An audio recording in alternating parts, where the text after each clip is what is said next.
Yeah. Uh-oh. Uh-oh. Showtime.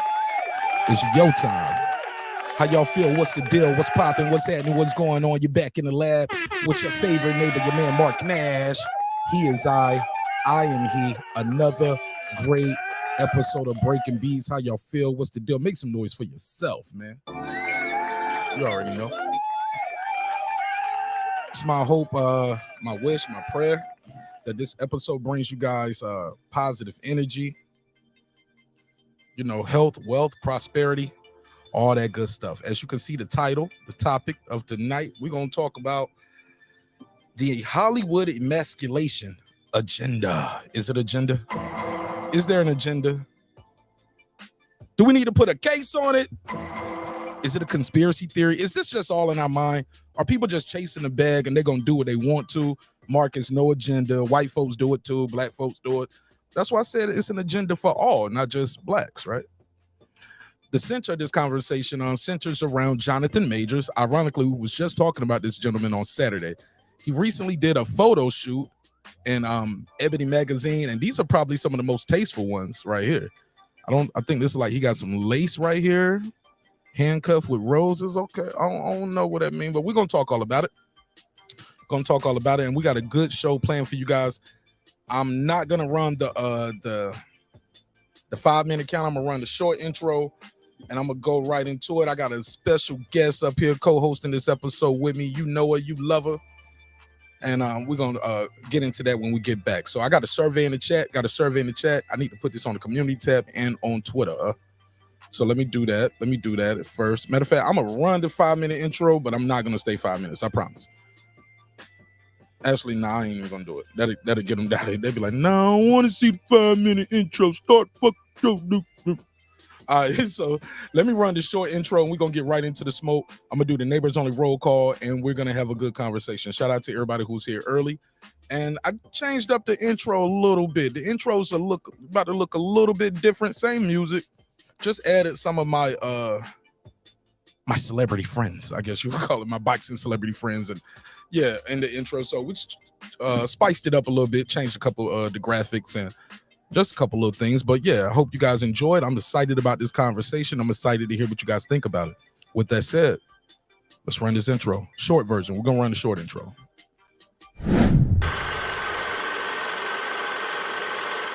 This that squad sound.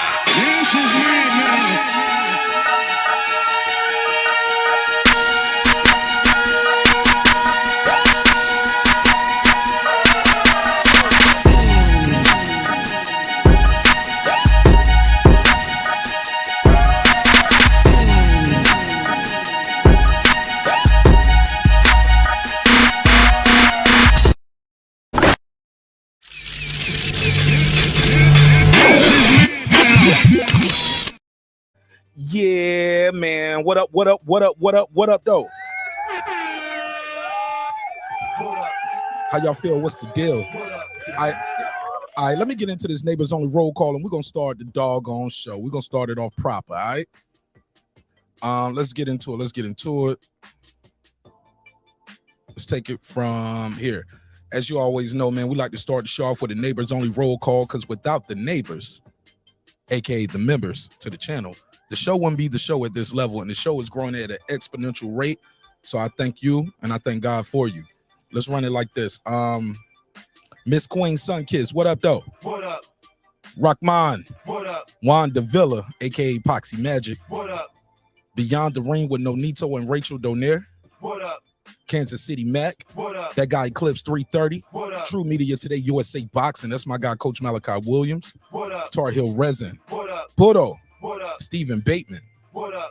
Food Revolution. What up? C Jones 0224. What up? KP from KC5. What up? TJR. What up? Matt Wade. What up? DJ What up? Karma Serene. What up? Ill Status Boxing. What up? Ace Retro. What up? Tank the Sweet Science Examiner, my brother. What up? Beyond Above Media. What up? Pittsburgh T. What up? SF City Slicker. What up? I Know Boxing. What up? Boxing Lounge. What up? It's Mex. What up? Mike from Boston. What up? Rod of the Storm. What up? Here to There. What up? Taylor Bell. What up? Maddie Yoel. What up? Cliff Bailey. What up? Con Shonery. What up? Lisa Bell. She never fails. What up? Gangsta. Cooking with the Champ. What up? On the mic with Terrence Bailey Sr. What up? HLD. What up? Cooking with Sir Sr. What up? Brandon Washington. What up? Lady Shan Dun Them Seas and my UK girl all the way in London town. What up? D Bevel the Champ. What up? And of course, last but not least, member one, first member ever, my good brother Derek Lincoln, aka the Big Fish. What up, gangsta? Give yourself a round of applause. Appreciate everybody tuning in. Thanks for your time and energy. Without further ado, let's get right into the smoke. Got my co-host on this evening. Y'all know her, y'all love her, y'all seen it around these YouTube streets, and she's gonna help me navigate this conversation tonight. Introduce yourself for the people who don't know you, good sister. Good evening. Shout out to Mark Nash and the CEO of Breaking Beats. Shout out to everybody in the chat. This is Memory, girl behind the mic, aka the Empress of Africa. No, I'm just kidding. But shout out to everybody in the chat. Nice to see you guys. Nah, you meant that shit. You took the time to type that out too. You meant that. It's like you better respect me, address me accordingly. So a heading section. Right. So let's take it from the top. I got a survey in the chat, and let me just get your take on that first. Is there an Hollywood? Oh, I said an Hollywood. It's supposed to be a Hollywood. Ugh, I hate when I type stuff wrong like that. Ugh. Is there a Hollywood? I say an Hollywood. Damn, I messed up. Is there a Hollywood agenda to emasculate men? Yes. There's a Hollywood agenda. No, people are just chasing the bag. What say you? Let's start there. It almost feels like a little bit of both, but I'll say yes. Elaborate, break it down. So while we were waiting to do the show, I was just doing some research, right? Because I was like, you know what? I've always, you see this all the time. Black male actors or actors that are breaking in, wearing dresses, or, whatever the case is. So I said, I've never paid attention to the white actors. So I pulled up some names. Leonardo, Henry Cavill, he's like the Superman, the Witcher, like he's an up and coming, but been around for a while, and Ben Affleck. And I don't see any pictures. Well, hold on, what Ben Affleck do? What he do that was fruity? Well, no, I said I wanted to see because I said, I've always kind of seen like the male actors and stuff like that, and always, and I've also said before, oh, it feels like there's an agenda, but I'd never really looked at the white actors, and I just pulled like 3, 1 up and coming, been acting, and 2 well-known actors, white race, and just to see if there was images of them in dresses, if there was something I was missing, and I didn't see anything. So I've always felt like there's an agenda to put Black strong men in dresses. I don't know if it's for them to not look so, I don't know what, scary, or I don't know, but the ratio is not adding up is all I'm going to say compared to the other non-Black top actors. So who are the names? Like, I know Robin Williams, rest in peace. He was Mrs. Doubtfire. I'm trying to think of these other the white counterparts that you mentioned. Leonardo DiCaprio, he's had a really good acting career. He had a gay scene early on, right? Didn't he do a gay scene early on? See, I'm just talking about photo shoots now because I was like, if I go into movies, I'm not gonna finish who did what in movies. The Basketball Diaries, if I'm not mistaken. Okay, but just the photo shoots, like this one here with Mr. Major, this is a photo shoot, right? Yes, right. And most times, so for me, I was looking for photo shoots, or like, and we've had like Black actors or sports people show up on the red carpet in a dress. So I'm looking for those on the red carpet or photo shoot. And so I didn't see that with Leonardo DiCaprio. I didn't see it with Henry Cavill. I didn't see that with Ben Affleck. Just the 3 I pulled up real quick. But like I say, there's so many movies, I'm pretty sure, I could tell by just looking at the thumbnail or the movie cover, like what the action is. But I was just going off of like the photo shoot, like which other white people are doing photo shoots in dresses for magazines. So look, let's go here. So let's take it from here. I got a couple questions. I got 1, 2, 3, 4, 5 questions. All right. Do you think he sold out just by doing this photo shoot? I'm gonna share my screen so everybody can, because these are the worst pictures. I couldn't even put them on my thumbnail. I didn't even feel comfortable cropping them out, putting them on my thumbnail. I think people was gonna look at me funny. I know some people gonna be looking at me funny anyway because of the topic. They're like, man, why you covering this? Because I want to, and I can. I'm man enough to do it. I'm big enough to do it. I'm the big fish. So, but also seriously, though, I think these kind of conversations, most people run away from them, especially men, because I think some guys feel uncomfortable in their own masculinity. Some guys are very uncomfortable in their own sexuality and things like that. So they feel like, man, don't even talk about that stuff. That's gay. Ugh, I can't have it around me. It's gonna be my clothes. No, it's not. Never hoid of it, bro. You'll be all right. It's just a thumbnail. Small head. We'll be all right. Never heard of it. But this is the photo. This is the photo that's on the cover that had people looking like, bruh. Like, now, granted, I know some women who found this. Your audio went out momentarily.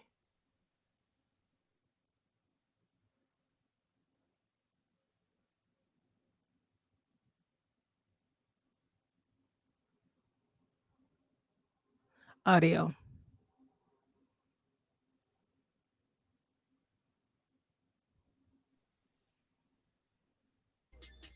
Okay.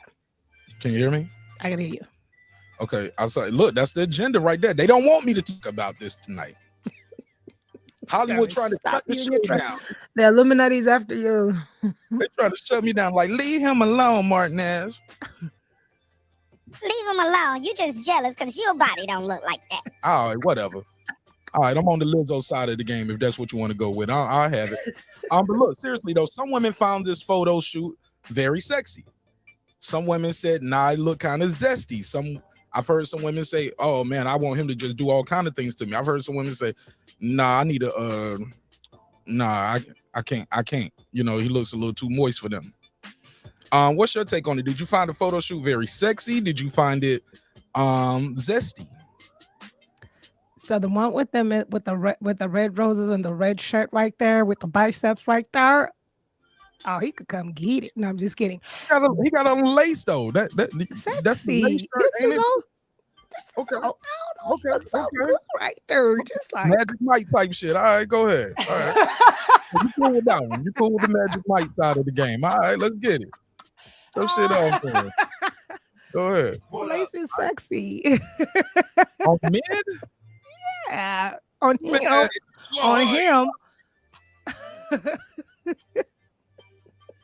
She said lace is sexy on him. All right. Better not be in there looking like Jack Black or something, right? Can't be in there looking like Anthony Anderson with the damn lace on. All right. So but the one on the couch, super zest right there. When he's sitting on the couch there, where he puckers out his lips. Yeah. Yeah. Yeah, this one, yeah. How about this one right here? Sexy or like? I don't know. This one didn't really do much for me. It just feels like a lazy picture, but I kind of get the idea. He looked like come take me right there, but yeah, I don't know. It's giving. It's still giving sexiness, but I don't know. It's all right. Pink is looking good on men these days. That one's all right. That one's all right. Okay. And these right here, this ain't that bad. Just holding the roses. This pose right here ain't that bad. How about this one right here? Oh my God, he looked like Brandy sitting up in my room video right here. Sitting up in my room. Never hoid up it. Bruh, what is going on here? Did you find this one sexy or zesty? Zesty. It's giving zest. Yeah. Look like gay porn scene vibes to me. I'm just saying, I got to put a case on it, man. So this is where we at with it. So when you see these photos, right? Let's take it from the top. Do you feel like, because he doesn't have to do this to sell the Creed movie. He doesn't have to do this to sell Ant-Man. He could have just, when they saw the photo shoot, what they had lined up, like, nah, I'm good. What else y'all got? Simple as that. He really could have did that. Right. He chose to do this. What's your take on that? And I'm going to probably sound crazy right now. Maybe he's so artsy and he thought this was an artistic view of it. You know, some of these people in this art industry and theater and acting and stuff like that, they go far for the trade. So I don't know if he thought this was being real artistic or something like that. I don't know. Maybe that's why he chose to do that. Oh. Yeah, but is there a limit though? Because if you'll do this, like where what if you'll say, hey, I'm doing this for the art and for the trade, where does it stop? Where does it end? Where does it begin? You know, well, we see where it's begin. Well, we know where it's gonna end at. It ends on the casting couch. You know what I'm saying? We know where it ends at. but where's the limit though? Is what I'm asking, sis. Right. No, I get it. That's the good question. Where's the limit? You know, I would like to know why he did it like this. Like in my mind, I mean, I know art goes so far and it's so creative and it's part of theater, it's part of being an actor and all this stuff like that. But where does it? I don't know if there's a limit.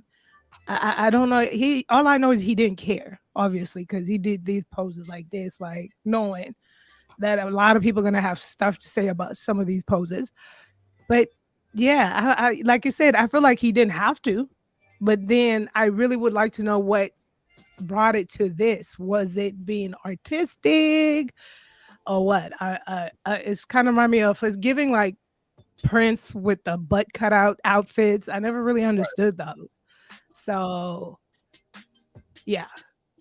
Because here's my thing. When we talk about is there an agenda, right? If or is there an agenda, right? My thing is, people would say, well, what's the agenda, Martin Ash? Or like, why would, what's going on? Some would say, hey, look, take, feminize the man, take the man out the home, feminize the man, how you say masculine? Emasculate them. Yeah, no, masculinize the woman, like make the woman masculine. How about that? Masculine, yep. Make the woman masculine, make the male feminine. Right? Depopulation is the plan, right? But when it comes to the case of the black man, when people talk about they want to emasculate the black man to take, I'm like, shit, all they got to do is put a pack in the hood. Like we've been out the house for a while. Some black men take themselves out the home. Some of it is the system take them out the home. So if that was the agenda, they could just keep doing what they've been doing, pushing lean, rap music, cocaine, crack, Glock 9, Tech 9. You know what I'm saying? Just keep pushing these false stereotypes about black men, and just they could have just left it alone. Shit was going bad already for the black guys. Some would say what is the extra push by doing this? Is it buck breaking? Some people call it buck breaking. What do you say? The one of the things I could think about is the influence it has on our youth, right? When I look at the black community, what I do see is a sense of culture. Even though I've had some people say black community doesn't have, but I see a sense of culture. People, we can most of us confirm that in the houses that we're brought up in, there's certain rules that are set. You do this, you do that. We don't do this. And so if we normalize people like Jonathan Major coming out feminine, then maybe we could see more younger black males being feminine, embracing that.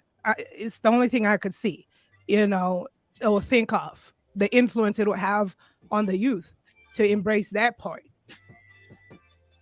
Hold on, break that down again. Say that again. I'm listening. Say that one more time. I was reading something. That's okay. One of the things that I could see it have an influence on is the youth, right? Because we say where they could go, they've done most of these things. Why this venue if it's an agenda? But what I could see is that they're trying to toil and pull at the black and brown children, right?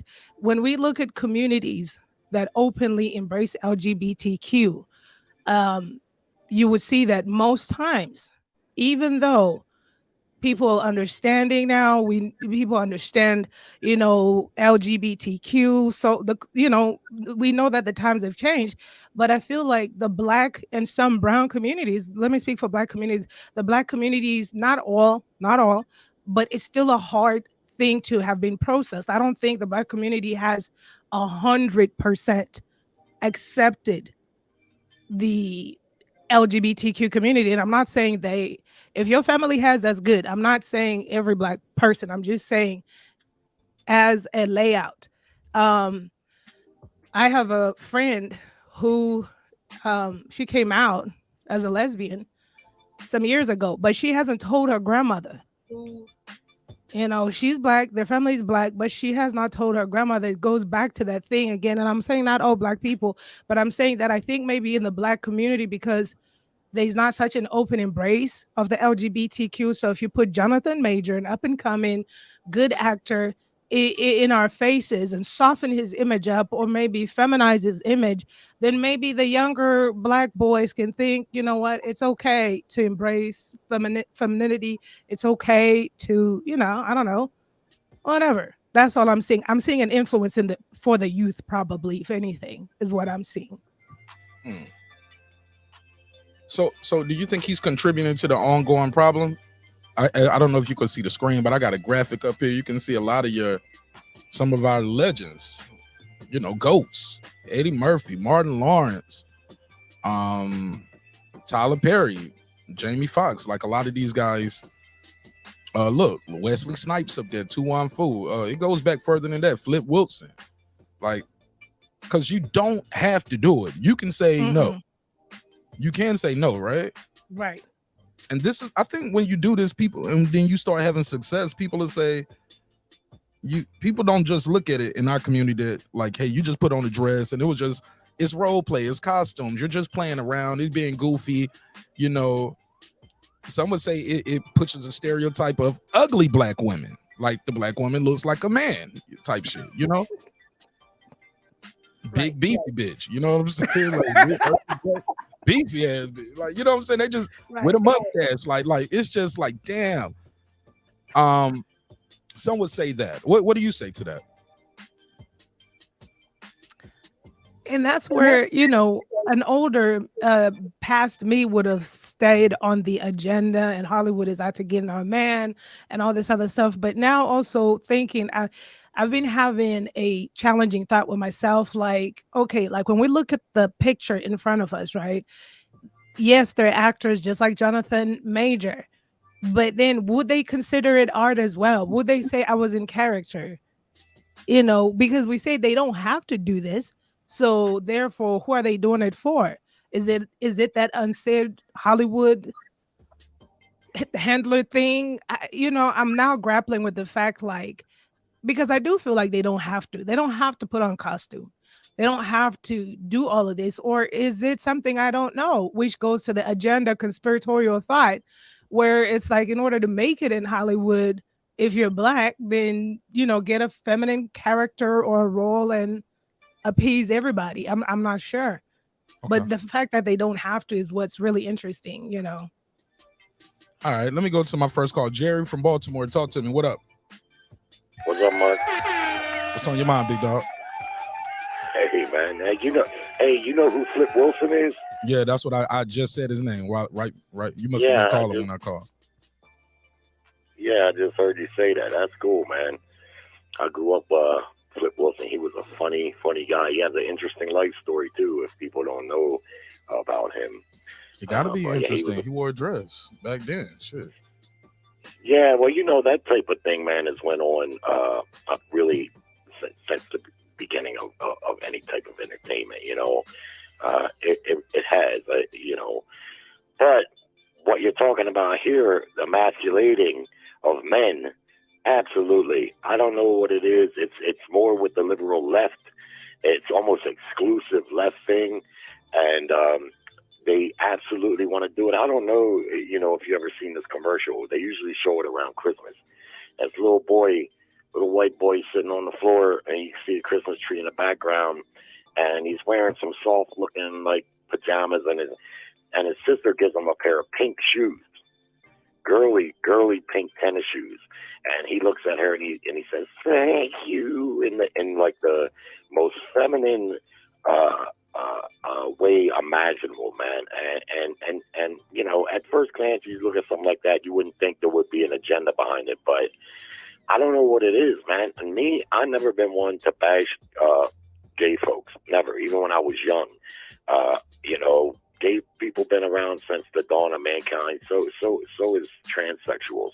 But, you know, older folks, white or black, that's where you get more resistance to homosexuality and stuff. Even though it existed back then, it's just people was in the closet with it, as you know, we know. People, you know, it wasn't like it is today. Right. Now, gays have come a long way in our society. They don't really get hassled no more, you know, and I think that's a good thing. You know, I don't think they ever should have been treated unfairly. You know, because I personally believe anyone who's truly homosexual was born that way. Small head. But old folks, they ain't trying to hear it. But you know, when it I'm comes an old to folk that, then, Jerry. I don't believe you're born that way. I'm sorry. I don't believe God makes no mistakes.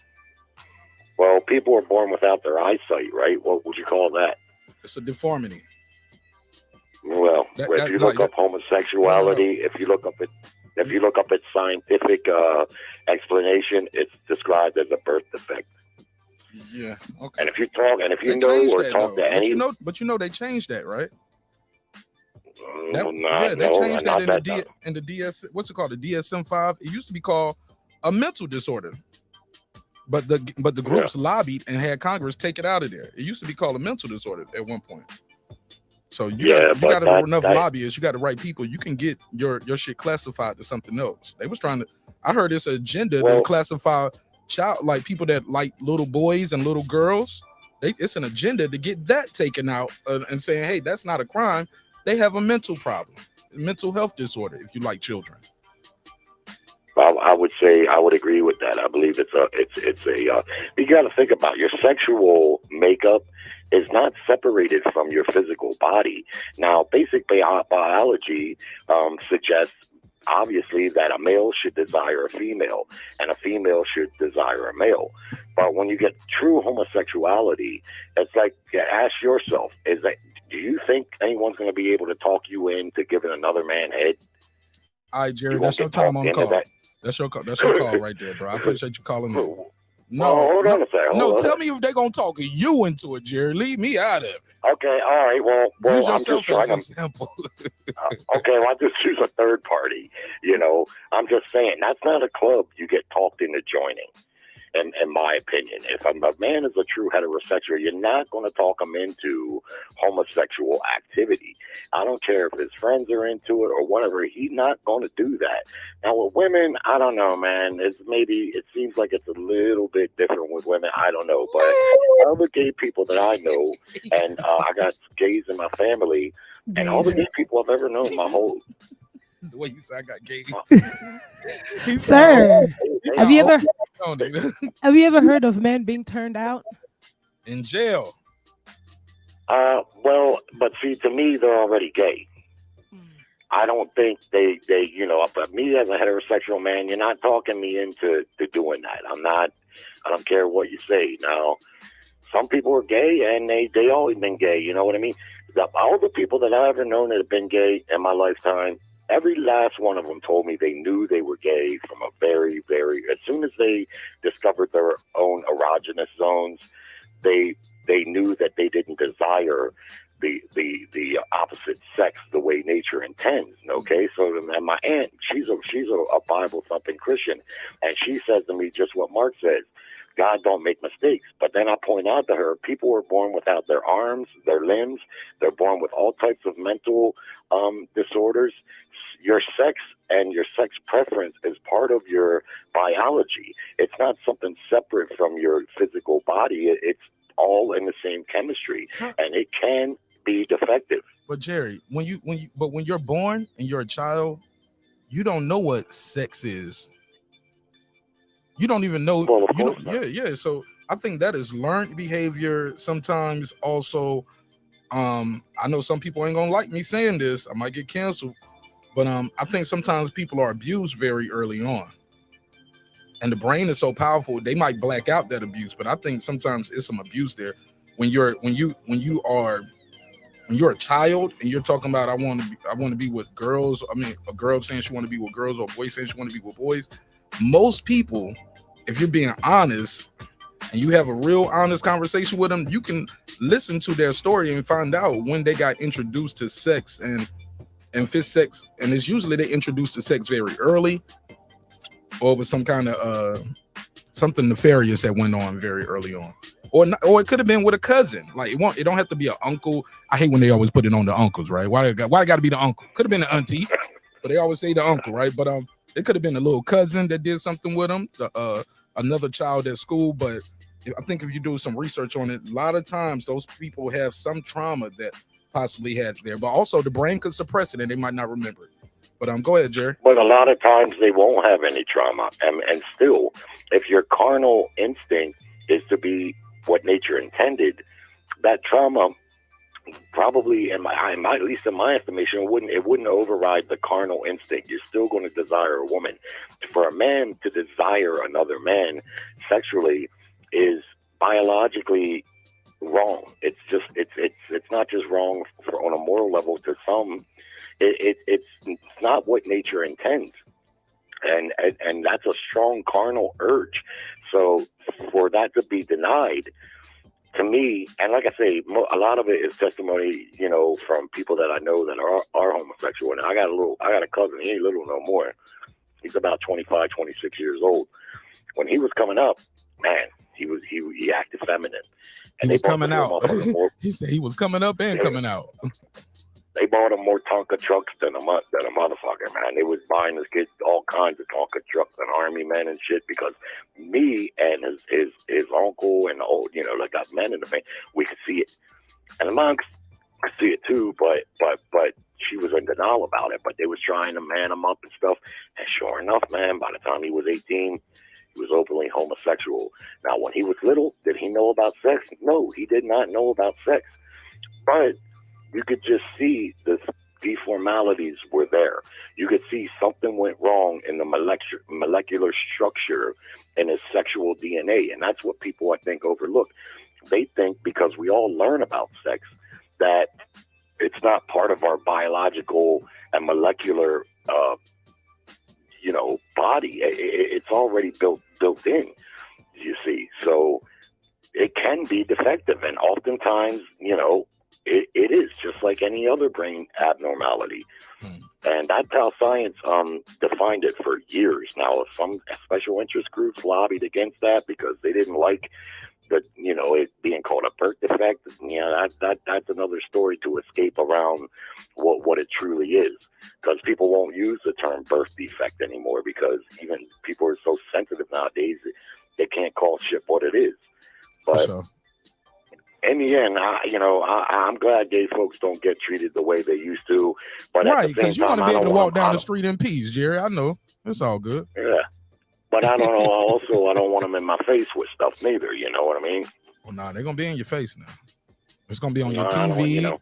It's on the TV. It's on your commercials. Like, hey, look, they had a Cinderella movie the other day. I had my daughter watch it. The fairy godmother was a man. You never heard of it. Turned the shit right off. But never heard. Yeah, but thanks, Jerry, for calling in, man. All right, Mark. Thanks for taking my call. All right, my brother. Peace. Good call. Shout out to Jerry. Jerry said, I want to be able to walk down the street too with my rainbow shirt on. Leave Jerry alone.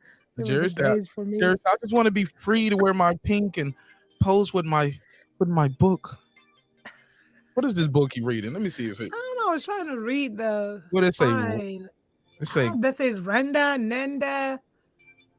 Dreaming. It says dreaming of something though. With a P. Somebody getting publicity. Okay. But that's by design too, where the hand is positioned. Book. I want to know what that book is about.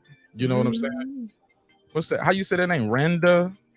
It looks like it's Randa. Randa. Dreaming. Does it say crazy? Crazy? Let me see. Randa. Crazy. Is that Randa Ganzi? Dreaming of Palestine. Dreaming of Palestine. The novel is okay. Let's see what this novel is about. This novel is a passionate blend of poetry and prose, 15-year-old first-time novelist. Damn, she was 15. Dope. Creates a convincing portrait of a group of friends that have grown up surrounded by fighting gay people. No, I'm joking. She didn't say that.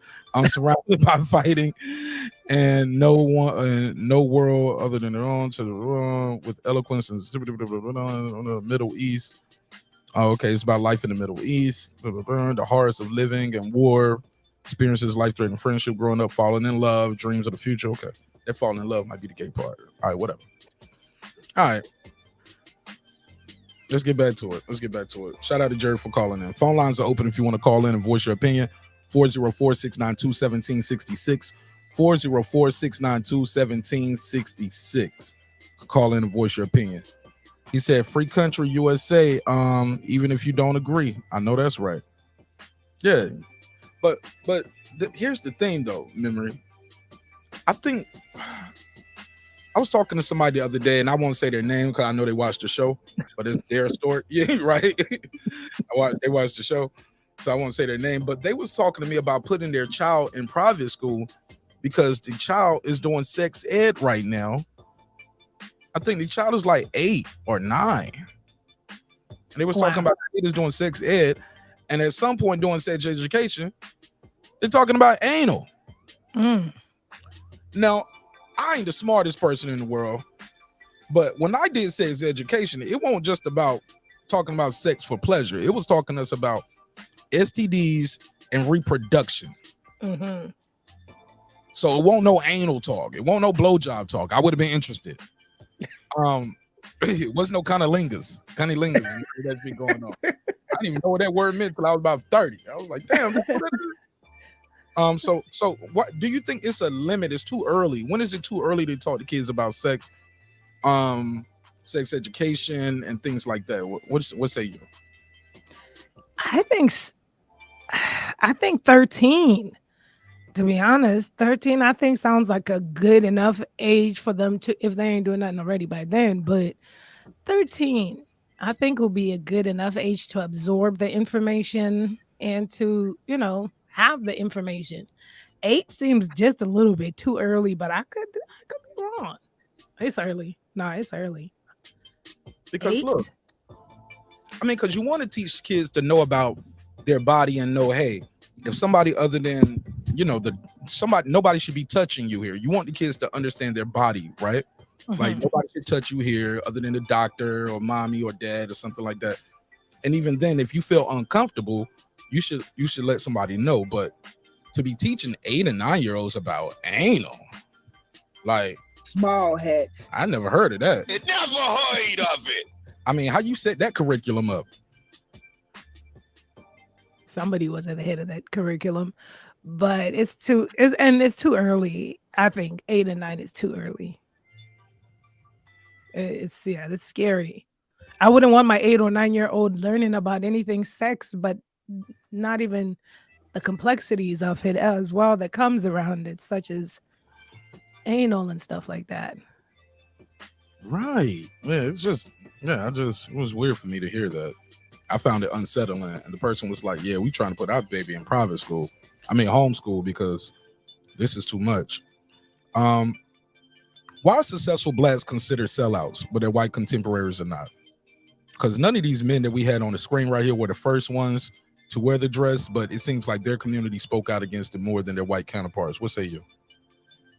Honestly, I think it boils down to a cultural, traditional thing. Which is absolutely correct, because I'm looking at myself internally as well now. The first thing you would think is the comparison. I feel only because of tradition, because I feel like, let me speak for myself. Maybe it's because and this is no longer me, but maybe it's because I see growing up in such a black home, it's like these are things that men don't do. And it was talked about in such a negative way, right? Without further understanding. They are people men that do, these transgenders or whatever the case is. We didn't know about that, but you just hear about men shouldn't be wearing dresses, men shouldn't be playing with dolls, boys shouldn't be doing this, shouldn't be doing that. I had an older brother. So therefore, I think when we do see these talented actors, put on the costumes and stuff like that, then for me, I use my own preconceived notion and judgment from, you know, growing up thinking that boys are not supposed to do this, men are not supposed to do this. But once again, I came into an epiphany. Could it be the art? You know, maybe these men are being artistic, showing their changing character and portraying a feminine role. So, you know, you grow and you learn. But maybe that's some of the reasons why we may consider some of these black people as sellouts and not as successful as the white counterparts. I think for me, that's it. The judgment, you know, why are they in dresses? Why are they doing this? But they're talented. They're successful actors. You know, they should get recognition for their acting in these roles as well as straight roles. So I don't know. Maybe it's cultural. I'm gonna play this clip. This is let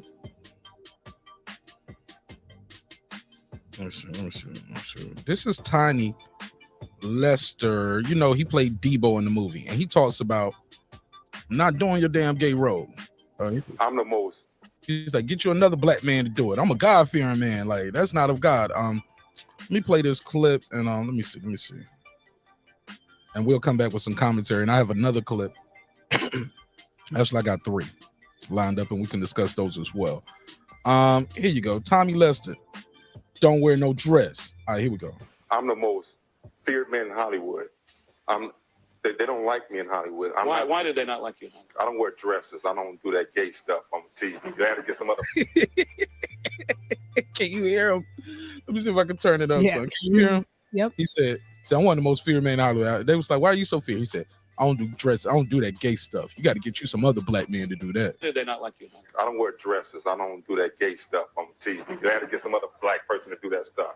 I'm talking. That's gutter. He said, and that's gutter.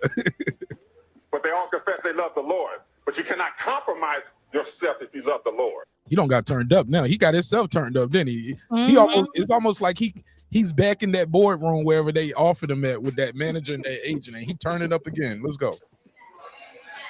So I play tough guys, but young kids want to be soldiers. Young kids don't want to follow a guy to wear a dress. Yeah. Woo, he had to clean it up. Yeah, you know what I'm talking about. Oh yeah, we know what you're talking about, Tiny. Go ahead, Memory. React to that clip while I queue up the next one.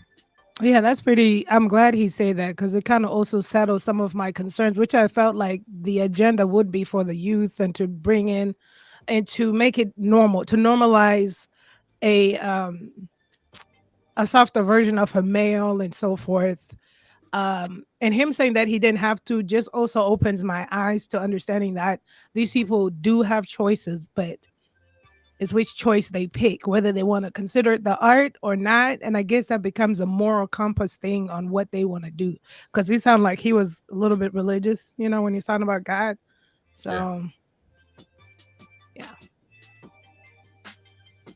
Gotta give me a long answer to that. Stretch it out a little bit. Go ahead. I'm still no, that's okay. Yeah. So, I mean, I'm still conflicted. I'm not going to say I'm 100% praising it as art. Like I said, they're actors. So yes, my mind frame used to always be the agenda against male actors and so forth.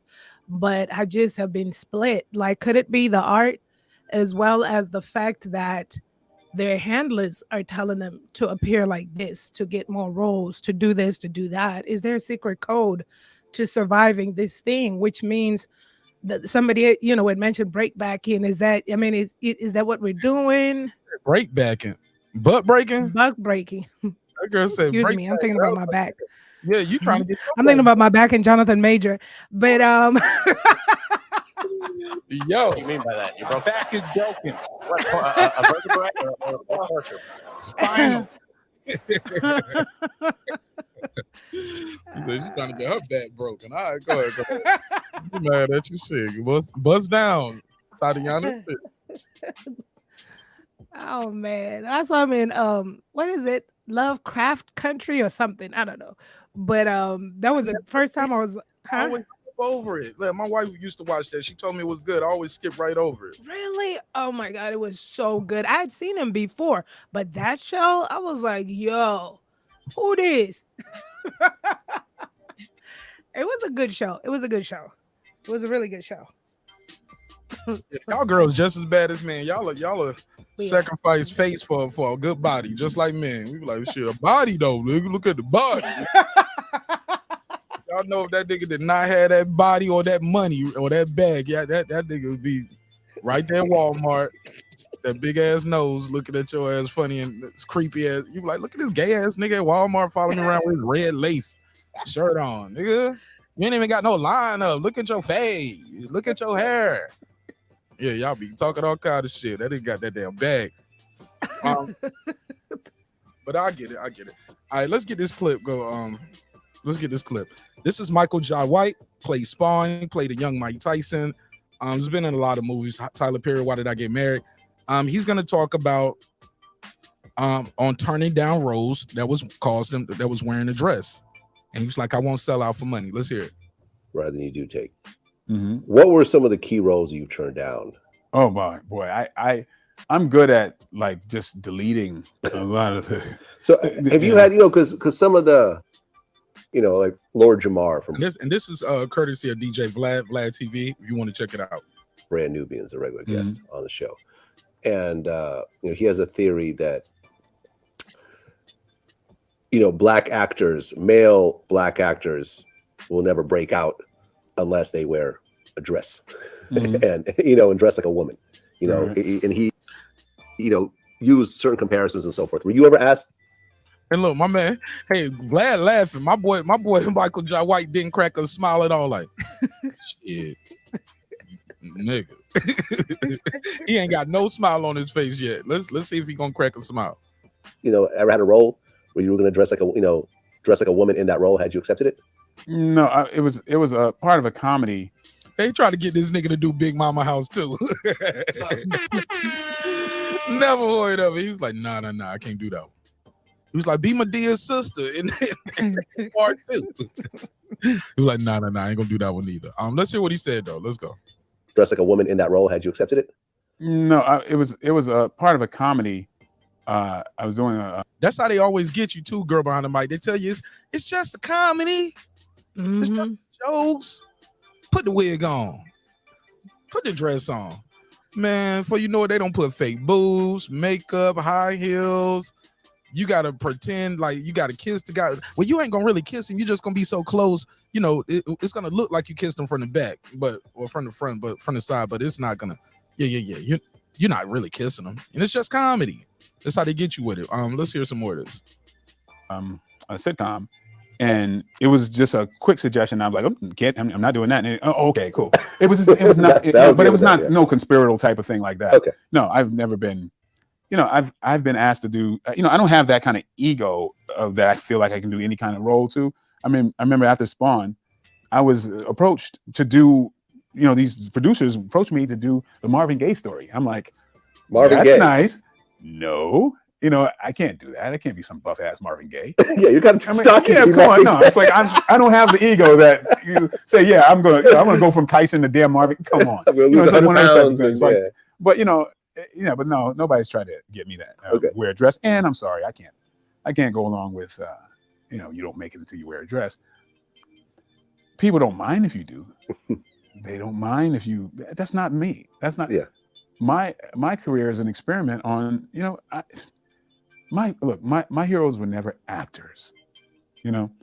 I did a thing where, and I respect people who are. He said, so let me hear that last part. He said, no, I don't. He's not going to say it's conspiratorial. He just. But no, nobody's tried to get me that wear a dress. And I'm sorry, I can't go along with, you don't make it until you wear a dress.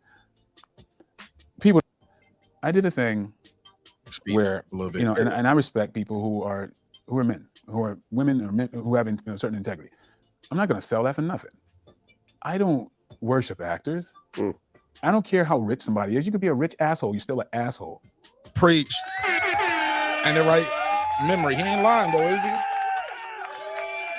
He said, I don't worship actors. So I don't worship actors. These aren't my heroes. All right, let's play some more.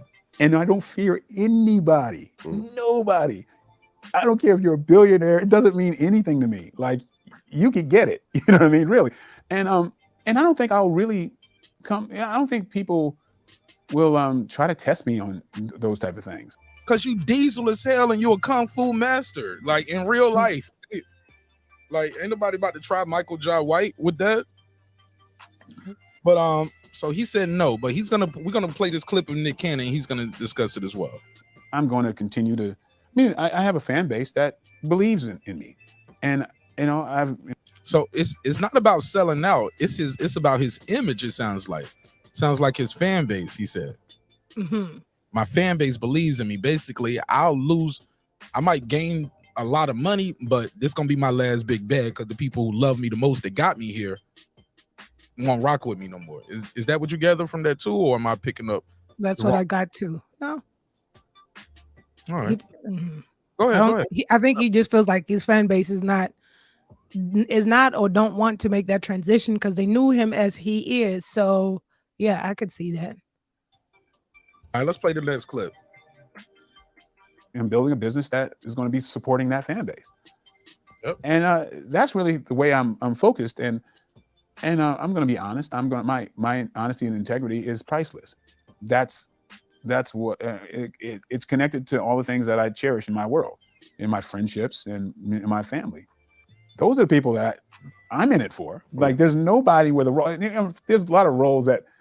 It's like I don't give a shit. I don't care about. Yeah, I'm like I don't care. Like it's not even stressful. It's like no, I'm not gonna do that. My manager and agents, they know. Yeah, I mean, it kind of reminds me certain things. It kind of reminds me like Nick Cannon, like when he called me when he was considering quitting America's Got Talent because they made some comments about one of his and he was like, I don't give a fuck about that money. Fuck that check. Right, like, $10 million a year. Fuck it, I'll make that somewhere else. Yeah, and he quit. Yeah, that's and he got a new show.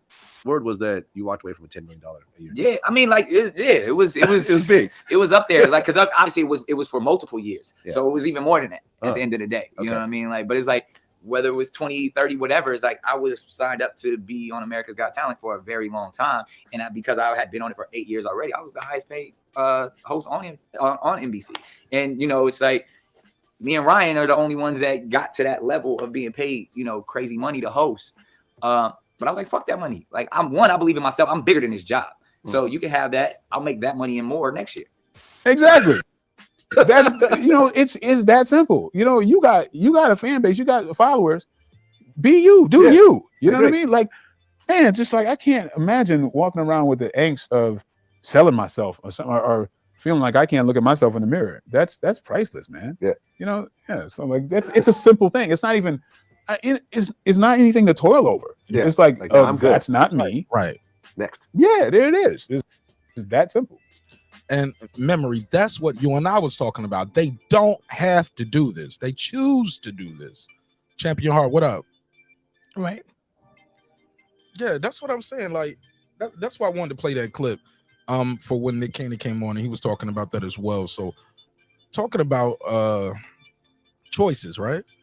Choices. And that's choices, definitely.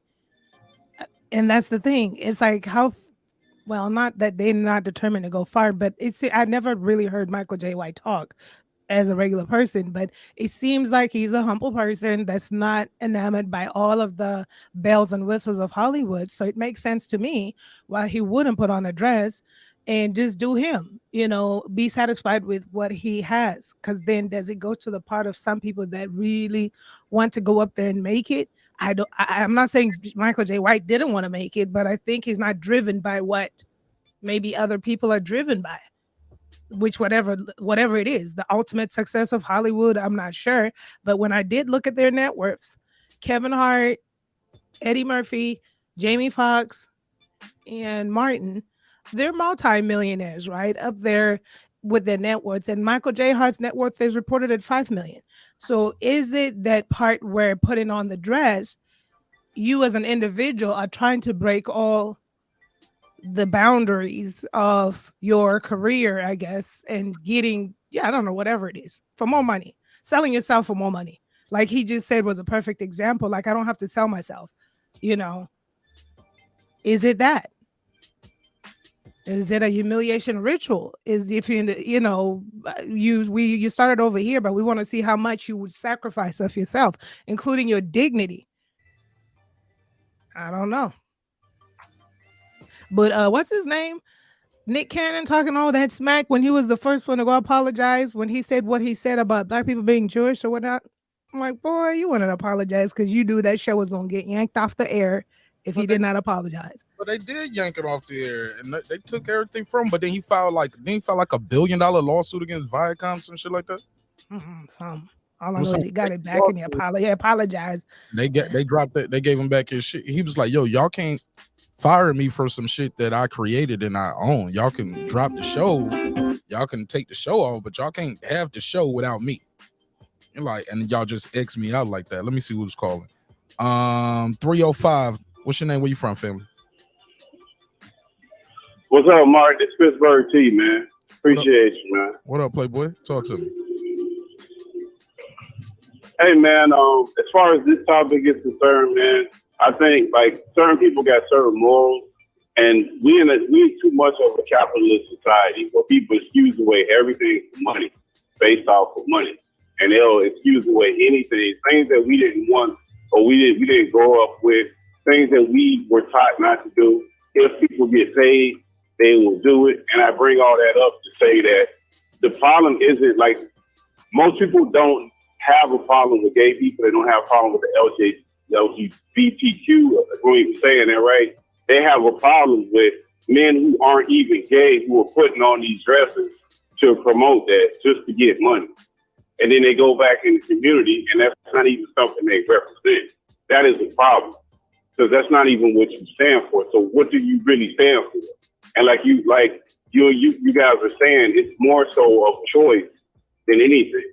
And that's even bigger than Hollywood because even on these jobs that we have, you have people who go out of their way to do things where they just don't have any morality behind themselves. There's less people who have standards than do at this point when it comes to a certain dollar amount.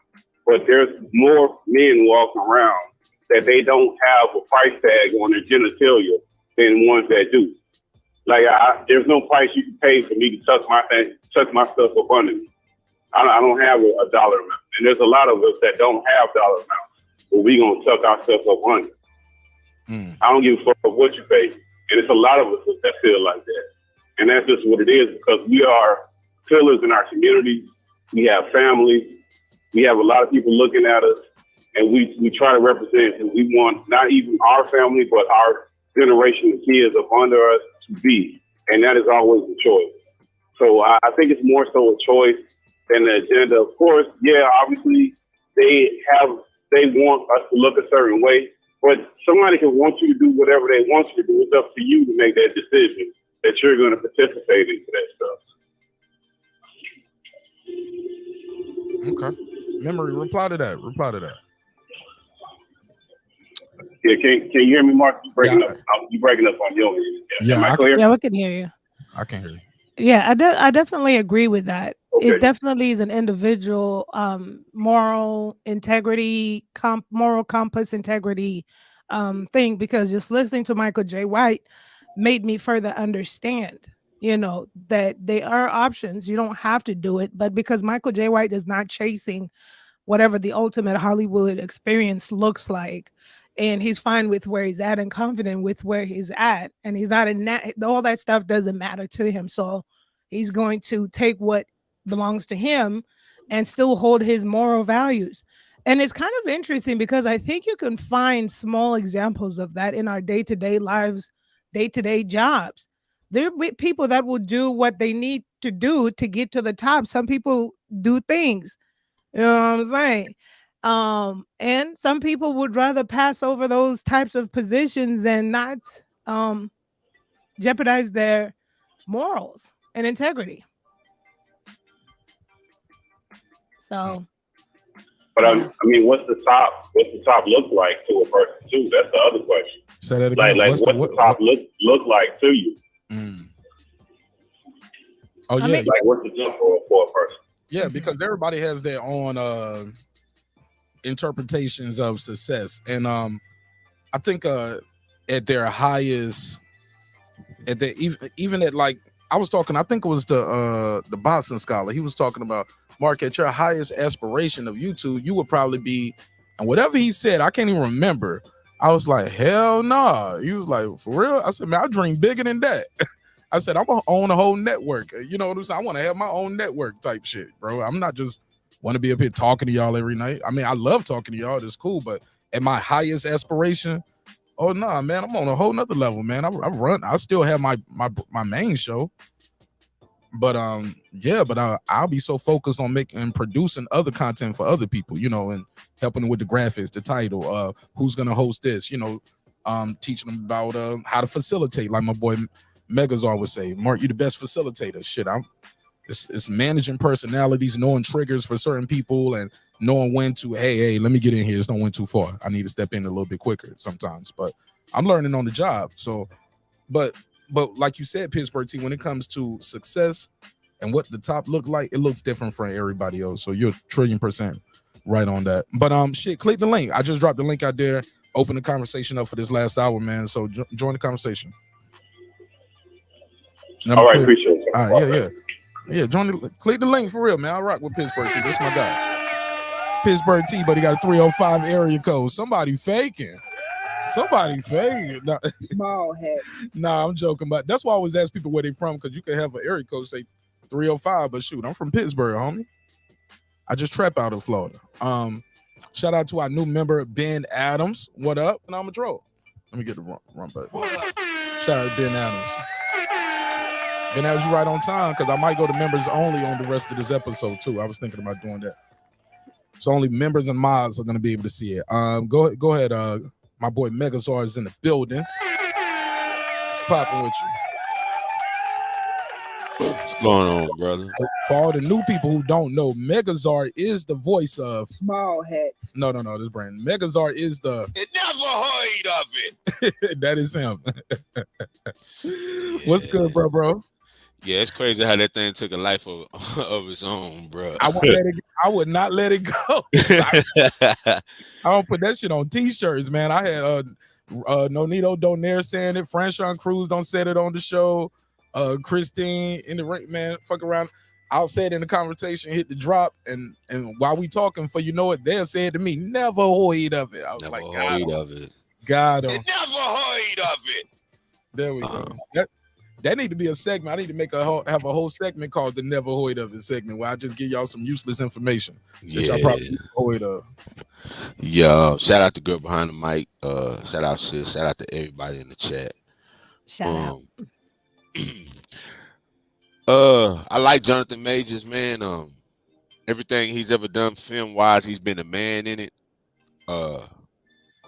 So when I saw him, you know, automatically, I'm not a anime aficionado, but I knew that was Doflamingo. I knew that was Doflamingo when he had the, you know what I'm saying? That's who he was trying to look like. And that particular shoot, to me, it was in the vein. I mean, it was a lot of pink, but it wasn't no dresses. He didn't wear no blouse or nothing. You know what I'm saying? He wore the flowery jacket, but I didn't think that was I didn't think that was worthy of an outcry, so to speak. None of his poses that I saw were effeminate. It wasn't like he was, you know, he didn't look like himself. He didn't look other than himself. He looked like Jonathan Major, except for that one time where he was puckering up his lips on. How about this one, man? How about this one? I mean, that's a typical Ebony pose, like Tupac pose in the bathtub, butt ass naked with gold on, like, and that wasn't cool neither. Shit, like, hold on. You know what I'm saying? But ain't nothing. Like, over there sucking dick, so they sucking dick. No, but that ain't right there. That ain't. It's just a nigga wearing pink. Like, it's nothing. What about the red lace right here? The lace shirt right here. Oh, that's some Prince shit, bro. Okay. I mean, we grew up watching wrestling. Like, he ain't mad. That's what I'm saying. We grew up watching wrestling, bro. Like, swole niggas in the tightest of clothes, bro. Okay. And we didn't think, like, I didn't think these dudes was gay. No, they was in character. Like, they was playing a character. But what he is, Jonathan Majors, doing an interview about Jonathan Majors talking about his movie. Why he didn't wear the character, like colors from the character that he playing in the movie, Megazar? I'm curious about that. He had a stylist. Of course, they didn't let him. They're not gonna let him style himself. And it's supposed to go in with Valentine's Day and all that. Now, you know what I'm saying? What I would have wore that? Nah, because that's really not my brand. Like that's not my thing, so to speak. You know what I'm saying? But sitting down, I mean, if he would have had on a different color with a different shirt, like especially laying down with the book, that's really kind of, that's, you know what I'm saying? It's not a dress or anything to that degree. So I'm just saying. You cool with all these poses though? This cool too? You rocking with? That's gonna be the new album cover. Which one you talking about? When he leaning right here with the I mean, he got his shirt off, so they're gonna make him do any kind of, and the thing about it, more than anything, it gives me a Prince vibe. Okay. You know what I'm saying? What about this one? You cool with this too? This cool. It's just. What talking about? Wait. I don't like how he got his lips all puckered up and shit. Like, Why you gotta have his legs crossed like that though? Just because the other picture did it? Because the other picture got their legs crossed a different way. He didn't emulate that. Like this legs is crossed. He got his legs open. So obviously he had some say so. So why did he cross his legs like this? Hey, for whatever reason, the person taking the picture, me, like I said, I wear my masculinity a little bit different than that. Like I wear my masculinity a little different than that. How you feel about this one? Which one where he laying with the rose and shit, man? It's photography, bro. He laying like, take me. Yeah, I mean it's photography, bro. Like I said, to me, this isn't the red flag. Like if we're gonna say about red flags, this isn't it. But you know he has a choice though, right? He's Jonathan fucking Majors. He could say, I like something. I could wear a suit. Men wear suits all the time, and women still say they sexy. Having the shirt open a little bit, show a little chest, peck meat if you want to do that. You could have just been shirt off, or no shirt under the suit, or like the everything, the pink thing, the everywhere. Yeah, I mean, hey, like I said, there's more. I would say, femininity going on in other places. Is this overly pink? It definitely is. It's definitely overly pink. Would I dress like that? Nah, I wouldn't dress like that. I don't wear abundance of pink.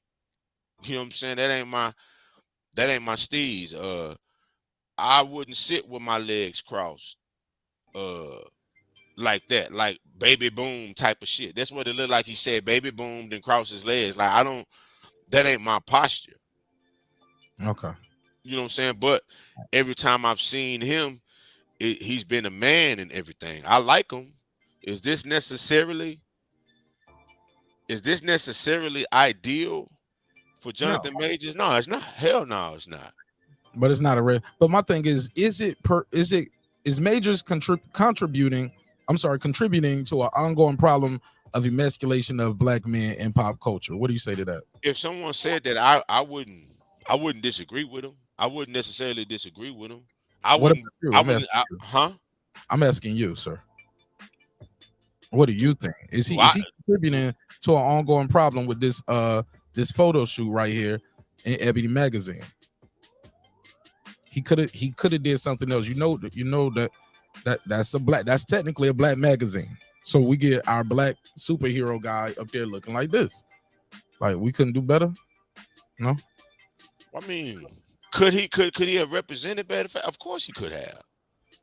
Of course he could have represented in a better fashion, for sure. So the question again, third time, is Majors contributing to an ongoing problem of emasculation of black men in pop culture? What say you? It wasn't a big deal to me. It wasn't no big deal to me. If you want to go on record and say, yeah, I said, yeah, he was. But is this the red flag? Is this the rallying cry? Now the shit you got beside it is actually more atrocious. Okay. Men actually as trans projecting the trans imagery. That's actually more alarming. That's the real red flag. I take that a different way too. When I see them doing this, I take it as them especially like when it's not like Martin undercover like a woman. When it's like no, Eddie Murphy's dressed up like a woman, Jamie Foxx, Martin, Shanae, and Wanda, like just trying to say black women look ugly, look masculine. You know, because they're supposed to be ugly girls with high self-esteem, overly sexual, and they ugly, looking like men. You get what I'm saying? Well, Like, yeah, but yo, you I didn't think of Wanda, that as a kid watching it. That's me now at 40 thinking like I mean, but when you see Wanda, when you see Wesley Snipes and Tu Wong Fu and I shit never like watched that. No, but I'm saying that was Yeah. a movie Yeah. where he was, you know what I'm saying, or Holiday Heart or shit like that. That's more damaging. Now, if Jonathan Majors would have had on dresses and all that shit, yeah, we gotta count. Like when you do stuff like that, I gotta. Rapid fire. I got a couple more questions coming as Pittsburgh T. The same thing. Is there an agenda causing the feminization and emasculation of men, in your opinion? For sure. Yeah, it's definitely. Well, look, there's a. Hold up, Pittsburgh T. I was asking him. I said I'm gonna go to you right after that. Go ahead, Megazar. For sure. And it's even more prevalent in some of the food. You know what I'm saying? It's phthalates in the chicken.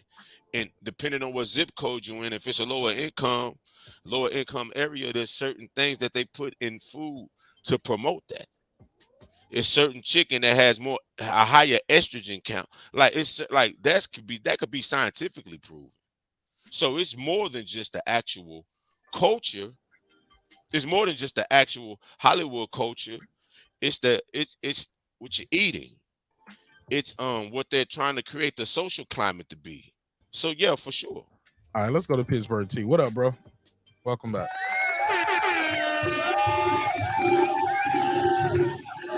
What up, Mark? All right, let me ask you this. Let's take it from the top. I got a couple questions for you. Want a couple answers? You can break them down. It's 5 questions, so try not to take way too long on one. All right. First question. Did Jonathan Majors sell out, in your opinion? If he's not gay, if he's not, go ahead. Sorry, go ahead.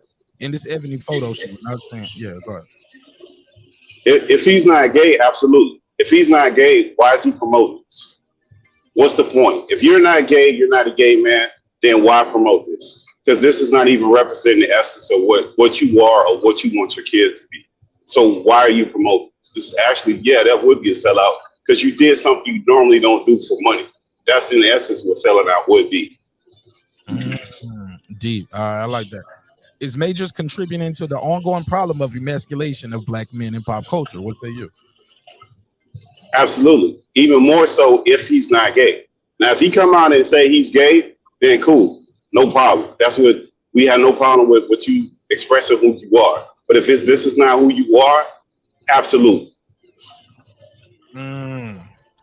That means you're doing this shit right here, knowing how it looks and how it might seem, even though you're not that. Okay, I got you. All right, I like you. I like the way you flowing through them too. Why are successful blacks? I said blacks. Yeah. Why are successful blacks considered sellouts, but not their white contemporaries are not? Often they worked hard. They were smart. They was dedicated to their craft.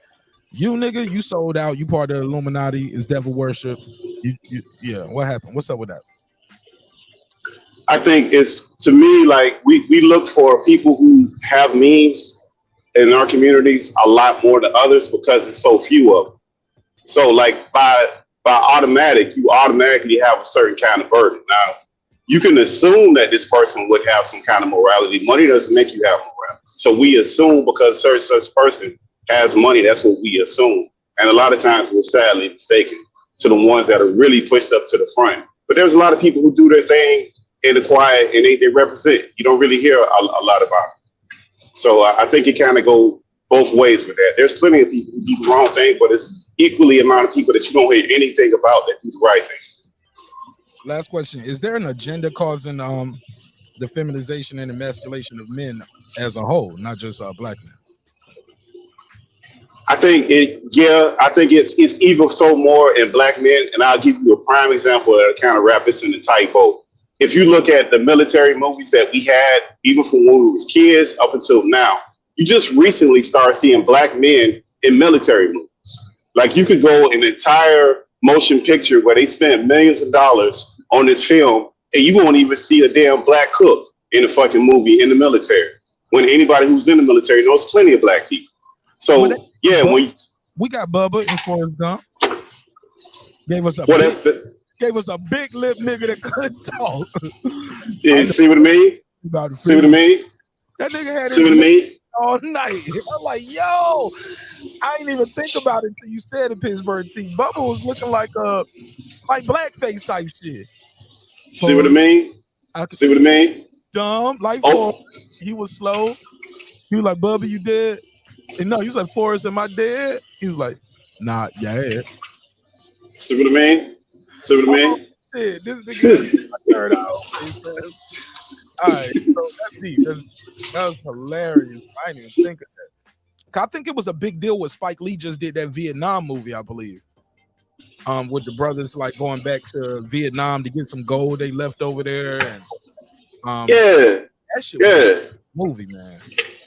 But look at the platoon and the platoons and like look at even the spy movies. Like you look at all the governmental officials where you got CIA, the Mission Impossibles. Like a lot of governmental officials that black people, black men would have those roles, and they're not absolutely just X'd out. They're even taking so far as, okay, you can't have the lead role. You can't even be the fucking extra dude. And if you do, we're going to make you have some kind of ridiculous deformity or some kind of ignorance that we'll just put you on the back where you just stand all the way out. You might as well just paint some fucking shoe polish on your face because you're finna be a straight clown right now. That's what it used to be. Okay, let's go to Food Revolution. Food Revolution, what it do, sis? What up, what up, what up? Oh, staticky. You on that iPhone? No, I got the headphones on. Hold on just a second. Hold on, I'm gonna meet you. Hold on. All right. But yeah, that Spike Lee movie on The Five Bloods is very good. While we are waiting for it to get an audio together. What do you think of? Oh, there she go. Go ahead. Food. Can you hear me?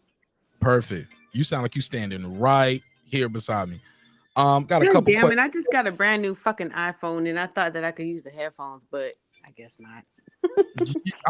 I think it's the browser though. Are you on Safari? Like you use the automatic? Yeah, but it's only because it's easier to hook onto YouTube with the Safari. But I'm gonna have to use the Google Chrome or whatever.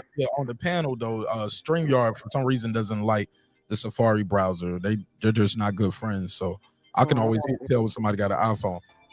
And then it'll start off good, then it'll get worse as the conversation progresses. But you got to use like Google. I have to be on speaker for you to work. It sounds better. You're in that work. Yeah, just don't move the phone around too much, then. Okay. Because we can hear all of that. Got a couple questions for you. Try to get a couple answers from you. All right. You've been watching the show about an hour. Did Jonathan Major sell out with his Ebony magazine photo shoot? What say you? At first, I thought so. But then looking at it a little closer, I think he's just trying to pander to a different demographic of women, maybe some men, I don't know, but some women like that, like back in the day, in like the 90s, the male strip clubs were more popular with the heterosexual women. And I was never really like into that shit. So some women kind of like that shit. So, but wouldn't that be the definition of selling out? Compromising your morals for something else? Wouldn't that be selling out? Well, are we talking about selling out to like gays or just selling out in general? Like are you trying? Like if that's not you and you're doing it, that's selling out. That's what Pittsburgh T said. Pittsburgh T actually described what you just said and said that's the definition of selling out. Like yo, if he's not gay and he's doing this or trying to pander to a different demographic, yeah, he's selling it out. Well, is the Thunder Down Under gay? I don't even know what that means. What that mean? That's them white men. I just seen a billboard out there. I work in a white area. Them white men that be, from Australia that be doing strip tease in Vegas and shit. They go all around the world with it. They look gay as fuck to me, but the white women like it. No, but that's what but we would have to know if that's what they into. Like if you're not into that, But they're not pandering. They're not pandering. They're not gay strippers. They're pandering to women. Women like it. They spend a lot of thousands. That's what I'm saying. That there are certain women who like that kind of shit. I'm not the kind of woman who likes that kind of shit, but if never you mind. ask me, so. All right, let's go to this next one. Is majors contributing to an ongoing problem in the ongoing problem of emasculation of black men in pop culture? What say you? No, I don't think so. Short answer. Okay. These two are kind of together. Like when you're black and you're successful, it's called like the illuminati, is devil worship or other nefarious things by blacks. Why is that when you see successful white folks and we don't say that they just worked hard or either their mama, daddy gave it to them, but they're just smart, they worked hard for it, but you, shit, your life started changing, and when you didn't hit the lottery, nah, you Illuminati did it. It's devil worship, something nefarious. You got bought off. You'll sell out. Something had to happen. What say you? It's an inferiority complex, and the only black people or Hispanic people or whatever people are saying that are the people who have not really seen too many examples of people being successful, wherever they come from. So it's a foregone conclusion for them. They don't really believe that it's attainable. So of course you're going to think that. And there are a lot of people who still don't really see very many examples of successful people who look like them outside of Hollywood. Is there an agenda causing feminization and emasculation of men, in your opinion? Yes. Speak on it. Well, I guess I would have to kind of say yes and no. I think that we've gone from one extreme to the other. As far as Hollywood goes, we'll just stick with the Hollywood persona of men in general. In the 90s, as far as black and Hispanic men and even white men, it was all about the tough guy, from wrestling to gangsters to, the black and Hispanics were the gangsters, I guess. So they were ultra masculine. Now we've gone to a little bit more tolerance and try not to be so to that extreme. Now we've gone to the opposite extreme of kind of feminine. So we got to find the middle ground. All right, let's go to Sir Senior. Sir Senior, what up? What's up, bro? Talk to me. I got a couple questions for you, then we can open it up to everybody, let everybody get their take off. Did you see the Jonathan Majors photo shoot and on Ebony magazine? Did you think Jonathan Majors is a sellout? What did you think? I thought it was horrible, and yes, it's sold out. All right, it's pretty short. Let's get right to it. Is Majors contributing to an ongoing problem of emasculating black men in pop culture? Most definitely, because he didn't do this before now, but now that he got 2 movies coming out, now all of a sudden he gotta be the Pink Panther. Miss me with that. Man, you almost made me spit this water everywhere. Bro, that nigga said the Pink Panther. Hilarious. Go ahead, sir. Say cook up. Yeah, it's funny to me that people will say, okay, well, maybe he's just addressing himself. He's being himself. Okay, well, the only people who hid anything about themselves was because they thought it wasn't acceptable to the popular culture, or it wasn't the going thing. Lettuce, guacamole, bacon, and tomato runs the industries now. They get more rights than, as they would say, traditional people get rights. So there will be no reason to hide the fact that you was of, as they call it, alternative lifestyle, right? All this time, you just wanted to do what you wanted to do. You wanted to get the money, the fame, and the recognition doing one thing, famous, but living a different way. Okay, yeah, but that's what I was about to say. But he's already famous. That's why I was like, he don't have to do this. He don't have to do it. And even if he is of that lifestyle, what did that have to do with on Black History Month doing this? What did it have to do with it? Why'd you need to do it right before your 2 movies drop? What was the big rush on purpose for you to do it now, and it wasn't a big rush on purpose before? Yeah, because here's my thing. Like, the Ebony magazine, the target audience is the African American community. you already got our support. You don't have to Exactly. do this unless you're trying to target, corner the market. Last question. Actually, it's two more. Why are successful blacks considered like sellouts, but often their white contemporaries are not? Like when you're black and you're successful. Well, I guess even with white folks, I do hear them saying certain people in the Illuminati over there. But when you black and you successful, man, you sold out. So you did call the man a sellout, so that's why this question is there as well. But sometimes you're a sellout, or it's devil worship, Illuminati. It got to be something nefarious. It can't just be you worked hard and you earned it. Like that Beyonce video I did, man, got almost 200,000 views since the Grammys. That was only a couple weeks ago. It's really short. It's a YouTube short. Almost 200,000 views on this shit. You know why? And the comment shit is probably almost 3,000 comments. People are calling this woman a devil worshiper. They saying she bought the award. It's like she can't just win. She just can't be popular because it is a popularity contest. It's 12,000 votes of your peers. But yeah, everybody think this girl bought this shit. I'm like, well, why she buy all of them? Her lane. That's something that they do is they make money off of anything possible. Everything is for sale with them.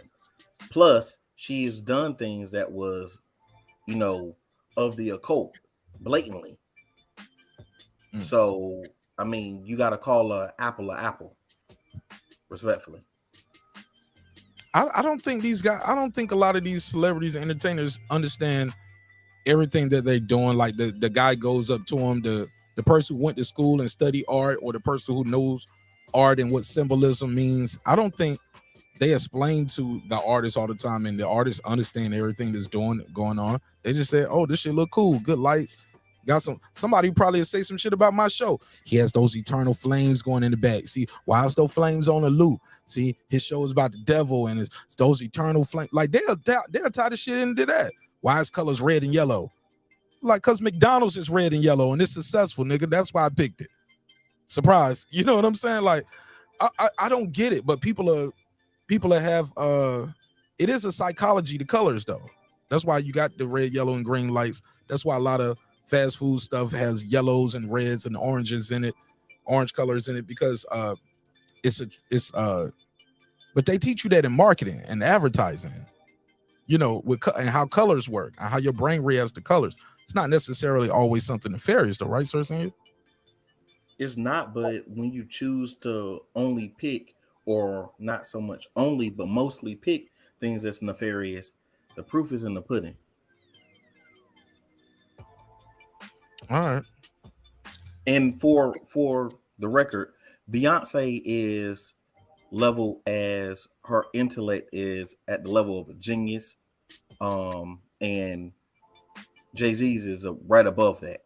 And they're very read people. Their Google definitely works. So there's no way that they're doing these things without understanding what it is, especially when they've had countless interviews going over these things, especially for Beyonce was supposed to be a diehard Christian when she first came out.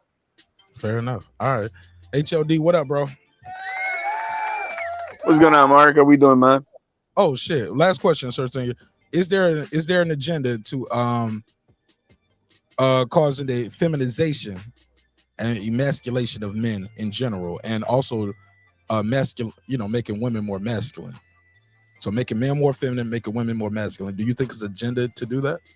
Or is that just people doing what they want to do and this is all in our heads? Us poor No, I people, think people get pushed into that and think it's more so I'm just doing what I want to do. It's not. A lot of times you're led to that. They push you to that because simply if men aren't mating with women, then there's no more kids. If a woman is willing to mate with a man but not willing to live with a man, then that means both of those two people need somewhere to stay. It makes them more money. So it helps them work on population control and it makes them more money. It's very simple. Follow the money. They teach you that in business, marketing, politics, everything. Follow the money. So follow the money. Okay, go ahead. HOD, what up? What's going on, Mark? What's popping? What's on your mind, big dog? Hey, man, I'm trying to chime in on this bitch assness this country's going through. Go ahead, spit your shit. Go ahead. No, you had some questions, spit them out. Well, some of those questions refer to black folks. I ain't know. Nah, man. Hey, you throw them out. I reworded to fit your crew. Here we go. Did Jonathan Major sell out, HOD? No, because if you look at that picture, he looks like a fruitcake. So I think he's just playing along to what he is already. Okay, he came for the shits. Okay. It's as simple as that. A real man ain't gonna play that pussy role, man. A real man ain't gonna be like, yeah, man, I'm okay with that. Let me look soft on this. No, man, men don't do that. If you got a soft side in you to do that, then that's who you're expressing yourself to be. It's not a sellout. I don't see it as a sellout. I think it's just pushing out more than what is okay to be nowadays, and pushing it down everybody's throat. You know what I mean? It's exactly what that last question that you had. Do we have a thing about emasculating men? Absolutely. You told you want me to ask the questions. Well, I'm heated about this, but yeah, go ahead. I can go ahead and get your bars off then. Go ahead. It's been an agenda for many years in this country to emasculate men. And now what we're doing is pushing the community, the LGBTQ, to bring it out as it to be the normalization of the world. And it's not. It's only in this fucking country. And it's only happening because, we live in a soft world in this bubble of the United States, because this soft ass shit will not happen in any other place around the world where you have to be a hard man to take care of business. You can't have this bitch assness that you're trying to promote in this country. You're a laughing stock. We're being controlled by having the men being soft ass pussies now. Where are the real men going to be at when the shit hits the storm? We're not going to have real men because they're going to be owie, that hurts. You know what I mean? Where are the fucking men at? We calling men now be toxic because we cannot be men? The fuck out of here with this shit, man. Yeah, all that shit that dude is doing, fuck him and his bitch assness. I don't appreciate that shit. We're pushing this shit down our kids' throat. This is Walt Disney, the world of the soft asses who've been pushing this shit down our kids' throat for many years, subliminally. And now if you see it, it's now become more open and more open. It's just okay. It's a choice. Used to be being gay as a man, that you were born that. You could see that fruitcakeness. You saying that it's about emasculation of men. Bad Bunny's playing that bullshit with the Puerto Ricans, man. It's not only a black man, it's a thing. It's all across the board. You know what I mean? They're doing this shit, pushing it down the throats, making it's okay to just be a choice. It's not that you were born gay. It's just like, nah, man, I just want to eat some dick today. That's all. I mean, I just feel like having that on my menu. It's okay to have it like that. No, man, this bullshit that they're pushing as an agenda in this country is pathetic. I'm totally against it. You know what I mean? I respect, you born that way, you are that way. I respect that. You know what I mean? There's nothing, but I'm not going to support it. I am definitely not going to support this shit. Hold on. Now, to be fair, Bad Bunny, it ain't no pictures of Jonathan Majors kissing somebody. Bad Bunny is kissing one of his backup dancers on stage. It's in the same realm, man. He started off slow. He started off slowly, wearing the makeup, wearing the thing, the dress, and that, and then he just keeps on pushing the limit. Maybe That's all. Gay though. I asked him that. To me, he is. I ain't no. Ricky Martin, for an example, was another popular Puerto Rican. Since I was a kid, I knew he was gay. You could see the fruitcakeness in him, right? He was gay. So it's not like he was being a sellout. He was just being, being in the closet, and I wanted to come out with it. But I mean, everybody who knows knew he was always gay. That wasn't a surprise when he came out to the American media that he was. That in the community of the Puerto Rican community, we already knew. That was no surprise. But what they're doing nowadays with Disney and all this shit, hell yeah, man. It's an agenda to make this country soft. You can control them. More fruitcakeness. Hey, man, you can control soft men. You ain't going to control a man who's going to be argumentative right back at you to your face. Or to your avatar. Whatever comes first. Yeah, whatever it is, man. Let's get into it. Let me go to the next question, HOD. As if you needed him. My boy is in red form. Let's go. Is Majors contributing to an ongoing problem of emasculation of men in pop culture? Black men, white men, Puerto Rican men, Latino men, no matter what fucking man. Yeah, it's having a problem with all that because that's what, like I've been saying, it's an agenda being pushed by the elite who are on the top, who are a bunch of fruitcakes themselves. Okay. Like when you see people are successful, like I know they do it in the Latino community as well. When you having some success, somebody bought you off, or the devil, you devil worship, or this other nefarious things. Why do people think when someone else is successful, they had to do something? They had to do something or give up something to get their success. Well, because in certain circles, that shit like that really does happen. So, I mean, is it across the board always like that? No, but I do believe that there, in certain sectors in these communities, you know, the high powers would make you do some fucked up shit to make it to the next level. It's no different than women in some, you know, in the old days, a lot that used to happen. Not to say it doesn't happen nowadays, but where, you want this promotion, but you're gonna have to suck this knob for a minute. You want that promotion, right? So that shit does happen. I mean, that's a fact. All right. Well, shit. Now, everybody had a chance to go through the questions. Got their bars off, so it's open conversation. Anybody have anything they want to reply to what anybody else said? That's cool too. Go ahead. I was just gonna touch back on that. We're not focusing on a extremely crucial aspect of the feminization movement. The phthalates in the chicken, and I gotta stress this. If you don't know what a phthalate is a salt or ester of physic acid, and it's specifically a phthalate is a substance added to plastics to increase their flexibility, transparency, durability, and longevity. So when you put that in chicken, what happens is it has an effect on the hormonal balance of any organism that it partakes. So whenever you put phthalates into something, it automatically starts to alter the developmental, the function, the hormonal dependent structures of the reproductive system. So that means it's going to attack, for a male, it's going to attack. It's an endocrine disruptor. So what it does is, as a man, it lowers testosterone, raises estrogen. In a woman, it lowers estrogen, raises testosterone. So that's pretty much what it does. In the cultural aspect, what we see, yeah, you can see that. But what we're not talking about is the actual food aspect of this. The multiple dyes in the Takis and the flaming hots. Like, you know what I'm saying? So that's where it is. It's not that I don't eat chicken. It's where you eat chicken. It's the I'm just asking the question, bro, because I ain't gonna lie, it kind of confused me. It was a lot that was a lot to intake for me at 1 a.m. on the East Coast. So basically, you saying don't eat chicken? Is the chicken is bad for me? Like, no, what I'm saying is that it also spread it to the food. You can't. It's not just about entertainment where they're feminizing. They're feminizing you in every aspect of life.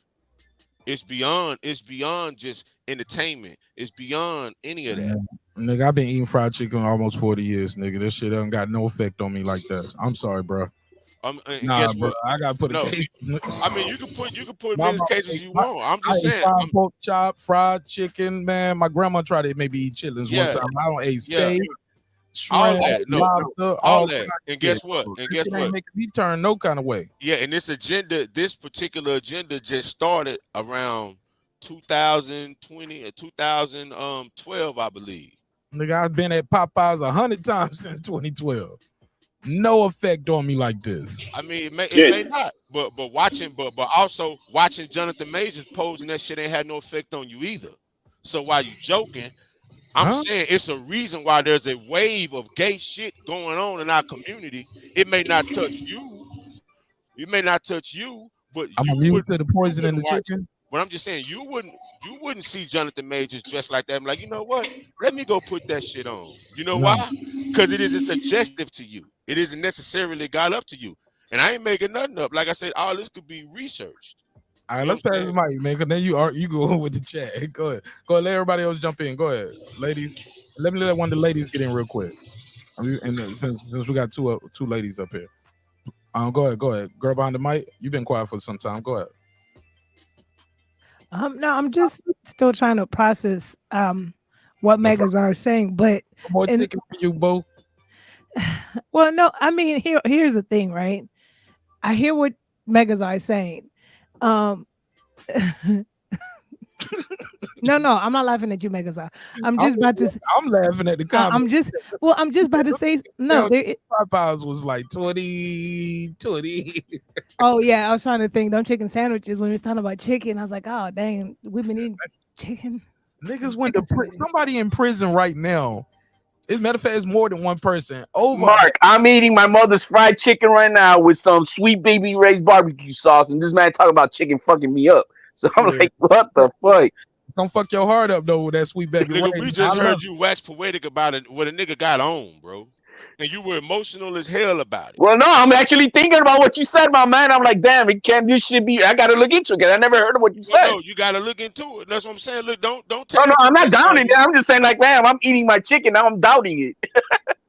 Champion Heart, yeah, Megazard. People just cracking jokes, man. Don't. No, I'm not cracking jokes, man. I'm telling, like, seriously. I'm like, I'm looking at my chicken right now, like, damn. No, but I'm cracking jokes. Champion Heart said, bro, I've been eating chicken for years. My shit still get hard. Pause. Champion Heart, don't ever tell nobody on the panel or the chat that your shit get hard. And that nigga got an eggplant emoji up here. Don't you ever use that again. That is not for men use. That's like a tampon. Yeah, nigga, that's a tampon. Men should never use the emoji, the eggplant emoji. Well, maybe he was appealing to the ladies, you know. Yeah. I bet that's some Jonathan Majors shit right there. That's some Jonathan Majors shit going on. Why he telling you your shit get? Why he telling you that, Megazord? He's Jonathan Majors. How you Jonathan Majors me? Come on, champ. It's my fault because I read it. Like Brandon Washington said, I read the shit out loud. Go ahead. In what voice did he say that? My shit will get hard. Go ahead. I was laughing just because I was about to say something, but you know, because I hear what Megas are saying, but there's a doctor, a PhD doctor. I have to look for his name and I'll put it in the private chat. It's all up and down on YouTube if you search it, who claims that his sole purpose was he's like a scientist, something where they made I don't know if it's hormones or something, but they experimented with frogs and turned them gay. I'm not saying that's where gayness stems from. I don't know. I'm just saying I'm laughing because I'm saying to Megazar's point about the food and stuff like that.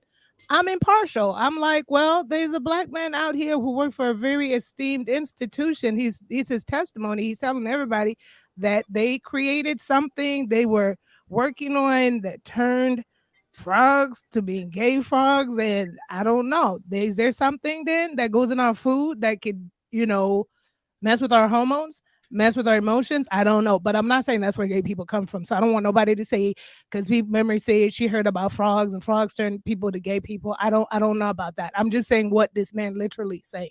He's got little clips up and down. I'll look for his name and put it in the private chat. So that's why I was laughing. Just I heard an interesting thing from that man. So I don't know. Go ahead, Pittsburgh too.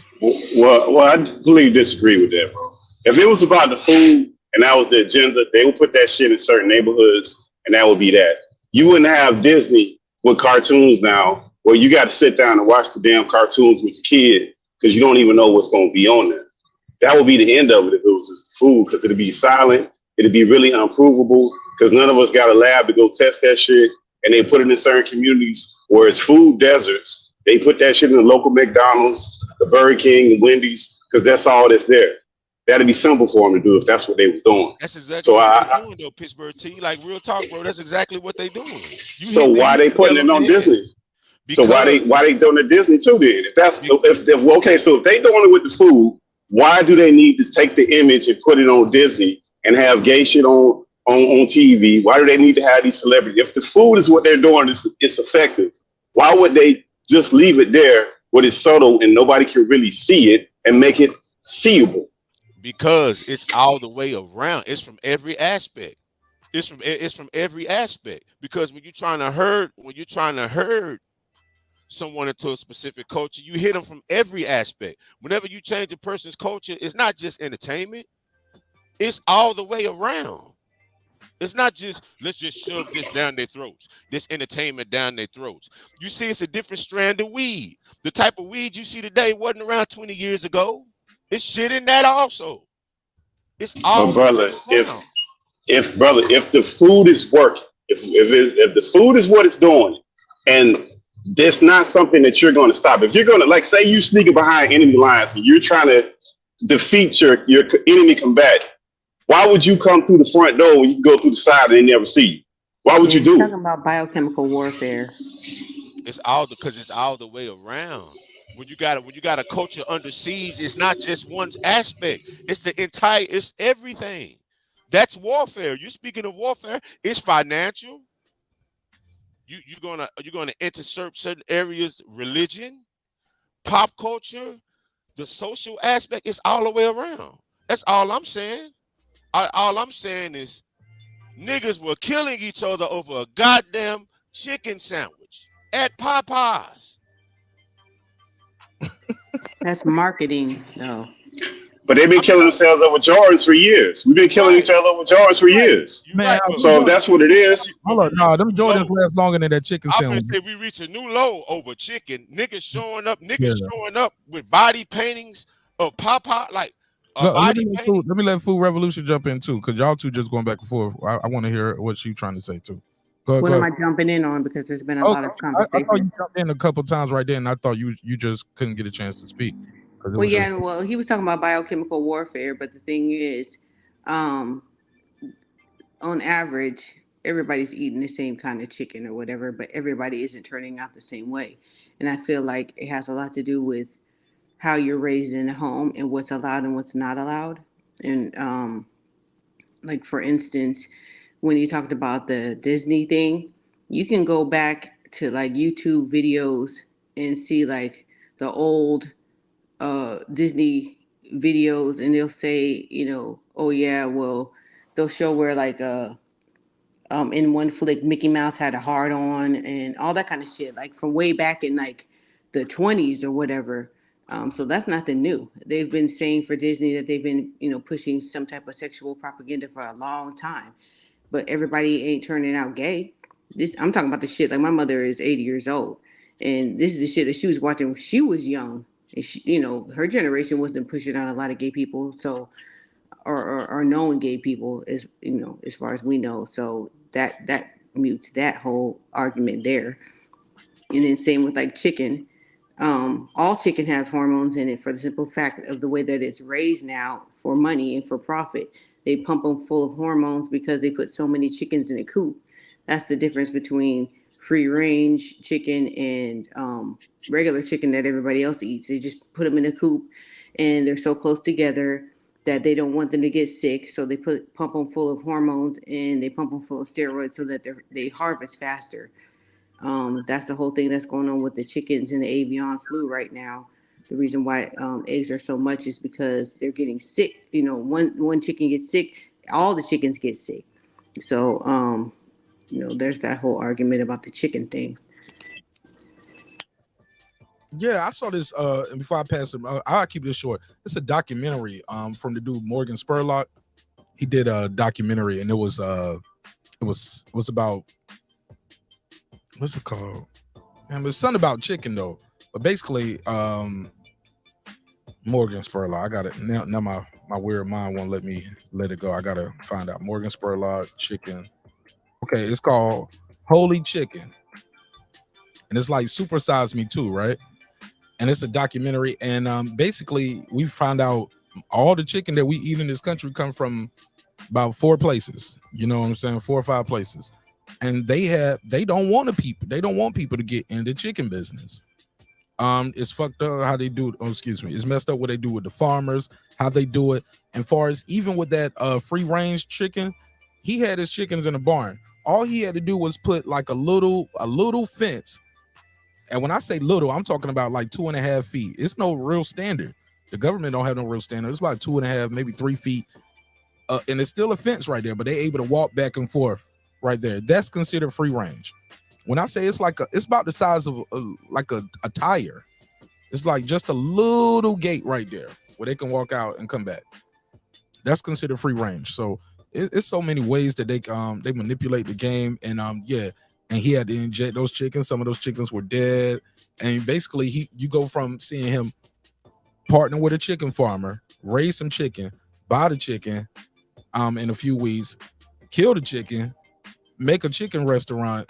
He did like a pop-up shop and sold chicken sandwiches, hired people for the place, and basically he had signs all up around the whole place telling people how the chicken got there, and it wasn't pretty all the time. Yeah. And people bought the chicken and ate it, and it was a fried chicken sandwich. You know, even with the whole process of how do you come up with the chicken sandwich, that shit was crazy. Yeah, I saw a documentary on Netflix. Maybe it was the same documentary. But yeah, the way that they can market things by putting certain labels on them and make people believe that it's better than the other and mark up the price. Right. Don't say fried chicken, Food Revolution. Call it crispy chicken. Exactly. It's just all wordplay. It's all wordplay. And then they can mark up the price and say, oh yeah, well, brown eggs are better than white eggs. It's the same fucking thing. You think that you're healthier. No, just don't eat eggs at all. You know, if you want to be healthier, then your cholesterol levels will be better. But it's just all propaganda. So people get on this, you know, and they just, you know, ride the marketing wave, but they don't realize they're not really being educated. They're not educated about what they're ingesting. It's all the same fucking thing. Hey Mark, I got some spit real quick. I found, you know what I'm saying, since I'm in the bag tonight, I went and pulled my research hat out. You can look in 1977, the New York Times published the first public expose of one of the government's darkest and dirtiest secrets, the CIA's MK Ultra program. It's like a 25 million effort by the CIA to learn how to control the human mind. One of the things that they used was drugs and food. This is an article written by what's this dude's name? Nicholas Horrock. Private institutions using CIA efforts to control mind behavior, August 2nd, 1977. So if anybody want to fact check, you can look it up. And I got plenty more because I'm not just talking. This is shit that I researched. It's the shit that's near and dear to me. So what I'm saying is it's from every aspect. But there is, like I said, it's really by zip code. And Pittsburgh T hit the nail on the head when he said in the food deserts. Because if you look at all inner cities, they're food deserts. But that's always been a thing. They've always had food banks in poor areas. And food deserts down there, they're diverse. Like our communities aren't just black no more. They're all diverse now. Because grandma done died, she done sold the house, and somebody done moved in, and we calling it something else. But our communities don't look like they used to look like 20 years ago. So it's hard to hit just one community like that. Now you're just doing it based on economics, not by skin color or ethnicity. You're doing it by economics. Because poor neighborhoods, that's what it is. So it has nothing to do with black. One at a time, because he already got a loud background. So one at a time, please. I said inner cities. Inner cities now is compromised of anyone that's poor. I didn't specifically say nothing about black folks. I said inner cities, that's poor people. So what I would say about get to a good space, Pittsburgh T. Because you got a lot of noise banging in the background. Go ahead, Food Revolution. What I would say about the whole food situation, possible biochemical warfare or whatever, would have to do with the obesity problem. You know, most people know who have been listening to the program and me being on the panel. I've been a nurse for a long time, and I'm sick of seeing 11-year-old kids who are 221 pounds. You know what I'm saying? 11 years old, 221 pounds, which is leading to the diabetes epidemic. And diabetes is a very profitable problem. You know what I'm saying? You know, you can charge people a whole lot of money just for being diabetic because hormone therapy, which is insulin, is very expensive still in America and pretty much all around the world. So they're hitting you through your food in that way, trying to get people to be diabetic and pre-diabetic much younger.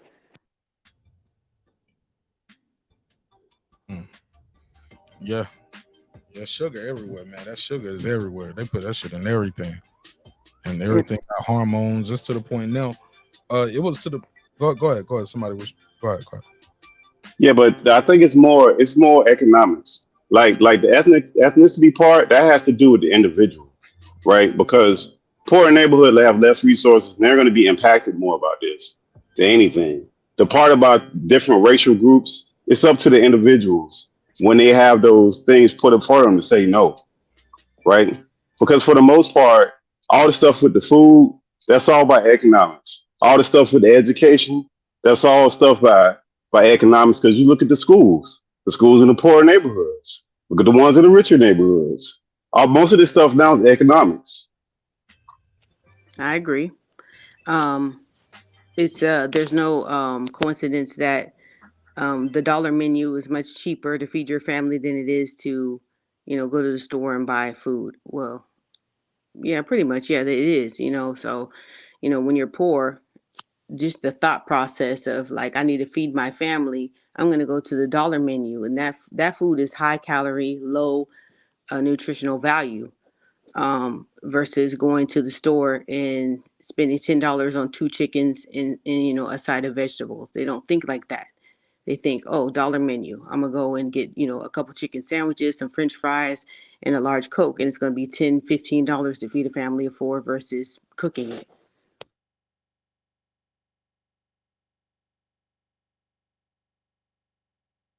Not my family for y'all niggas ain't get no large Coke. Y'all better drink that Kool-Aid in the refrigerator. And you ain't get no cheese on it neither. Don't even ask me. We got cheese at the house. my wife grew up like that, where she was like, she said my dad would never let me get cheese on the Whopper. He was like, we got cheese at the house. Oh my God.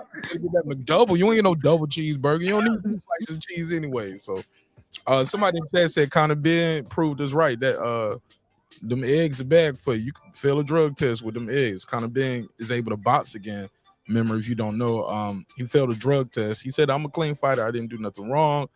And he's been reinstated and basically been absolved of all damages. They should pay that man some money if that's the truth, because he said it came from eggs. And everybody agreed. Like, yeah, them eggs be fucked up though. I was like, damn, so everybody? But ain't that his second time, Mark? Is that his first time or second time popping dirty? I don't know. I just know this time it's eggs though. I don't know what about them other times. This time it's eggs. It always seems to be, back to food. So like the clenbuterol or whatever, that was what cows over there in Mexico. With Fury, it was bull balls or whatever that shit was. And now Connor Ben talking about the eggs. So I think it's all some bullshit. All right, let me do the super chat real quick. Rod of the Storm said everything has hormones. That's why I just buy organic. It might be expensive now, but at least I know what my family's eating. Not necessarily, my brother. I got 5 on it. It's not necessarily true. Go ahead, Food Revolution. No, that's what I was saying before. Like, you think that organic is better than regular, but at the same time, if you find out how organic food is processed and regular food is processed, it's all processed. It's not just, they're not just, the chicken is not just laying eggs and they're just, sending it out that way because being in the food industry, I realize everything has to have preservatives. So you got to figure out how they're preserving those organic eggs versus the way they're preserving, the regular eggs, and you'll find out that there's really not much of a difference. And if you're getting your organic from Whole Foods, newsflash, Whole Foods getting it from China. Google the article. You'll be amazed. Yeah, you have to research where your food come from. And the funny thing is now they're putting little barcodes on it, so all you got to do is scan it with your phone. So, and you'll see that most of the food that they say is clean or vegan or vegetarian or organic really isn't. Especially if you go to the meat market where ain't no barcodes on that, and they just chop that shit up and hand it to you. So what you feed this cow? Other cows? Yep, that's where you get mad cow disease. That's that mad cow disease. Y'all shit. laughing, but that's what they did, man. They were taking the bones from the cows, grinding it up, mixing it in with some meal and some other shit, and feeding it back to the cows. Ew. Of course, the Yeah. cow is mad. Okay, yeah, that's mad cow. He was like, nigga, I smell my mama still in this back. Like, nigga, this Cows my are mama. herbivores. They don't eat meat. Yeah. Or whatever they were using to fertilize the grass, whatever they did, but they was putting in some kind of meal type shit, and they like cows like, well, shit, I ain't got nothing else to eat. Like, man, it was fucking the cows up. They do the same thing with fish. They feed fucking fish. That tilapia that you love, they be feeding them meal, like cornmeal. Some fish eat They feed them doo-doo.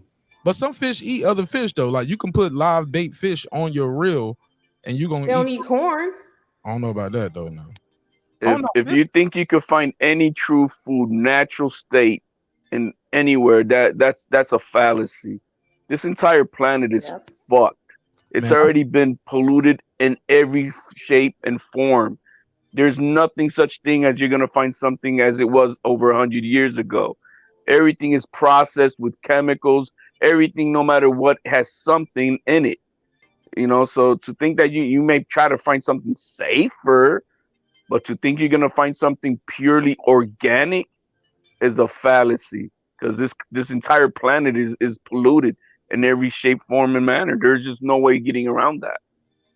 It's polluted by money. It's all for profit. Everything's for profit. Like Mark was saying, there's like 4 farms that everything comes from, especially in the United States. That's what that whole Monsanto situation was with the whole seed, you know, the way that they harvest their seeds, and they were suing people for, you know, starting regular farms, and if their seeds it was just some bullshit. It was just a bunch of bullshit. It's all for profit. If you look at our oceans, just look up the Pacific trash land, and you're gonna see almost the size of states just floating garbage. I mean, we're like I said, if we think that this planet is clean in any shape and form anywhere, we're wrong. We polluted our airs, we polluted our land, we polluted everything, our waters, everything's polluted. It doesn't matter. It really doesn't. You can only try to be safer, but to think you're gonna get something purely, that's a fallacy. That's I why have a say, question for the panel. That's why I say for real that once I found out what was in my food, I don't fear nothing but Jesus. I have a question. Do you think that certain people are, you know, like back in the day, old school would be like, oh yeah, she just big boned it, or he's just big boned it, you know? Do you think that, because I look at so many kids, like I said, I mean, these kids are coming in with little ankle sprains or whatever, and then they get on the scale, and this 5-year-old is 115 pounds. And you wonder why your kid done sprained their ankle because they too fucking fat to play regular sports. You know what I'm saying? And they're getting teased by kids, so they want to come to the doctor and get a note so they ain't got to go to school. Do you think there is such a thing as being big boned, or do you really think that all people have regular bone skeletal makeup and their parents just allow them to be fat because kids are not getting out and exercising like we used to when we were little? I definitely agree. Some people are just built solid. Like Right. I mean, some people are just built different. Like those kids are just big kids, and that shit is just genetic. Because I've seen some of these little kids in my neighborhood that I hoop with, and well, I used to hoop with. Man, he was like 14. And then the other kid, like, what's the kid name? Raheem. Raheem, taller than me, bigger than me. I think he just turned 14 or 15. This kid is huge, man. He's like what, 6'3"? No, he about like 6'2", 6'3". You know what I'm saying? And he's huge. 14, 15. So but then you're even with people that are shorter, not even talking about height. We're just talking about somebody short. They're just stocky. They're more condensed.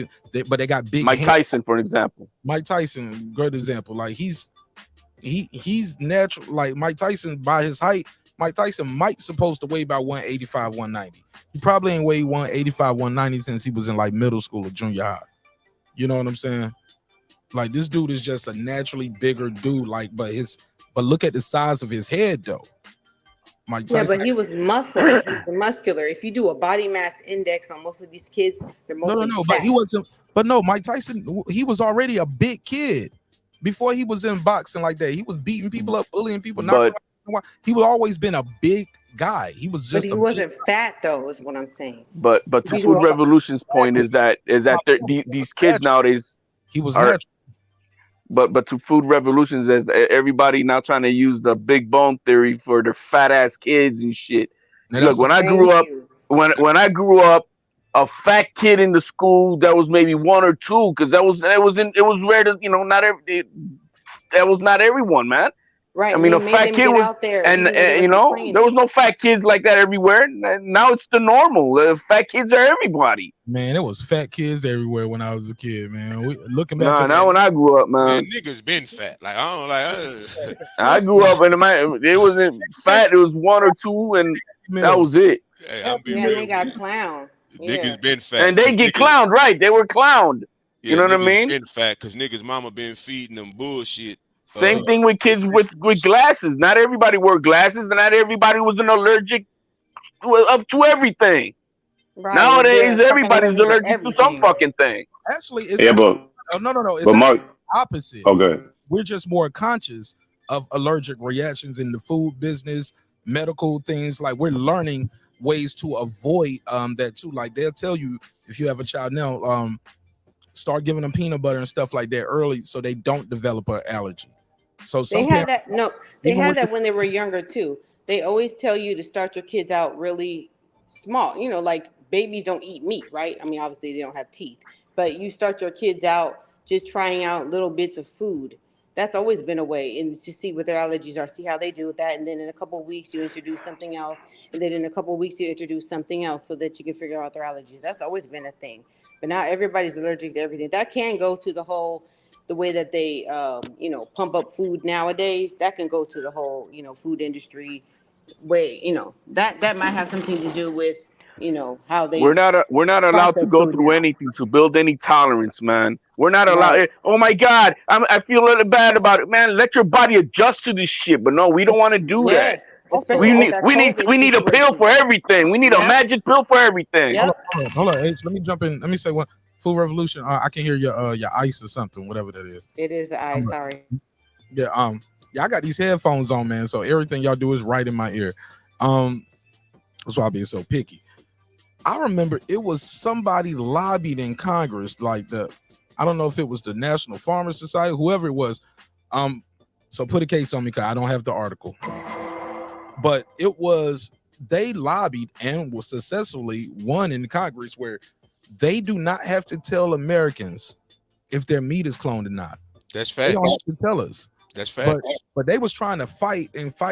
Like, well, we should know this. It was like, nah, it's just gonna confuse the American public, and but also it was the farmers, and it was a whole big conspiracy to not tell you that your food might be clone chicken or this might be a clone cow. Like they took away your power of choice, but because they said it was just gonna confuse you. But I'll pass the mic. Yeah, but Mark, look at the military though, Mark. That's the most controlled environment that you get people to go to these boot camps, especially like the Marine Corps. They got one or two places, one on the east and one on the west. Everybody go there, 18 years old, from all these different environments, and you get big kids, and they leave out of their slender. Why? Because they're exercising now, and they're in a controlled environment where they're getting controlled food. They're not getting processed food. They're still getting processed food. It's just not from that environment where it's the all the extra stuff. Everything is in moderation. Like to HLD's point, you're really not going to get away from processed food. But at some point, these kids are exercising less. If you go follow them back to the household, if it's more than one kid, it's not just that kid. All them damn kids in that house are fucking fat. The mama big, like it's bigger than Nino Brown. It's a whole big old thing going on with that. I think we're getting too small with some of this stuff. Like some of this stuff, it still goes back to choice. Yeah, I think it all started in like the 1960s, or I think it's the 1970s when America switched from a they started talking about low fat food, saying that had to do with heart disease. Low fat food is high in sugar, it's high in carbohydrates. So people start eating more carbohydrates. You see more cereals with lots of sugar and high fructose corn syrup. There are countries in this world right now where they will not allow snacks to be processed with high fructose corn syrup, like over there in China and I think in Switzerland and places like that. They have chocolate, they have sweets. They won't allow high fructose corn syrup. So people don't realize, the way that the food pyramid is made now is high carb, low protein, I and want that's when the switch started. and this goes back to Dr. Kellogg. Y'all know Kellogg, the cereal maker, right? Yeah. Y'all Yeah, ever the heard? guy who said he made cereal so you wouldn't molest yourself. Basically, like, well, no, that was when he was saying no. He was saying people should get circumcised so they don't molest themselves, because it was like you can't just have them tugging on that sleeve all day. But he came up with the cereal, and he said that shit was gonna be the way he had that cereal set up was because if you sat down in the morning and your wife made you a hot breakfast with bacon, eggs, grits, biscuits, whatever y'all eating right then, you're more likely to probably go bust it down and take your ass back to bed. You're more or less likely to continue the rest of your morning and go to work. So that's how that Kellogg shit came up, like way back in the day. That shit was crazy when I first learned that. And I think Post came from Kellogg. Like he knew Dr. Kellogg. Like it's a whole story about Kellogg. And I want to say The History Channel has a good documentary on the food that made America. They show the whole documentary how they came up with the toasted flakes and all that shit. Mm-hmm. All right, well, go ahead. I passed the mic. Yeah, people back then were not allowed, they did not have access to as much research as we do now. So they would just say, okay, America says, this is the right thing to do. And I trust America because I'm a patriot and I'm just going to do whatever they tell me to do, even though it's making me fat as fuck. But Pittsburgh T says something that comes down to it all. It's choice. And if we're not being accountable ourselves and we're just being sheep to the fucking system and you don't want to think for anything, then that's your own fucking fault. I know my kid ain't fat. You know what I mean? My kid ain't built on sugar and glucose and all this crap. He ain't. So that's because I take the responsibility in my fucking house to take care of business. Now, if you're the type of person who wants to just blame everything else and not take responsibility in your household to what happens to your kids, then that's on you. Because it comes down to you. Now, are we limited to some certain choices of things? Yeah, you're not gonna, like I said, you're not gonna get totally natural food in this planet anymore. That shit doesn't exist. But you can make the best choices available for your family, and not only in food and education and morals and values, and not making your son being a bitch, because that's what this topic is about. You see? And so these are choices that stem home. If you want to let the system take care of your kid, then blame yourself. Because I know my Kate ain't being a bitch. I know that. Now, if he ends up being gay, that's on him, right? But he ain't a soft gay, I tell you that. This is what I say to that, brother. I'm gonna keep coming with the facts, because I was just chilling in the cut.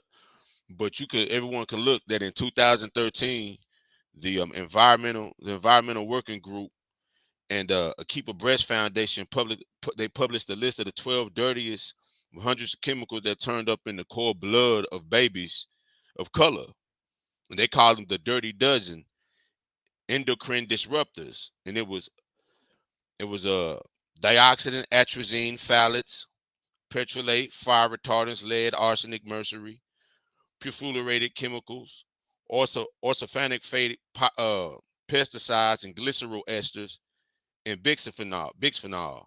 So all of these chemicals went on to contaminate the blood of babies in poor areas. And it's not just it wasn't just black babies, but it was just babies in poor areas. Now, it could only affect them is depending on what their parents are eating. And these are what they call gender bending chemicals. So yeah, it may not affect me or it may not affect you, Mark, or us, but it could affect us in the realm of the children because they're born with certain contaminants in the blood. And this is researched by real organizations, credited organizations. So that's all I'm saying is we got to be aware on all fronts, because that's all I'm saying is be aware on all fronts. I'm not sitting here saying that, well, goddamn, you can't eat it. You just have to be selective, like HLD was saying. You just got to be selective, and what Food Revolution was saying. You just have to be selective, and you have to do the due diligence. First, you got to know your body and what causes certain conditions for you. So that's all I'm saying.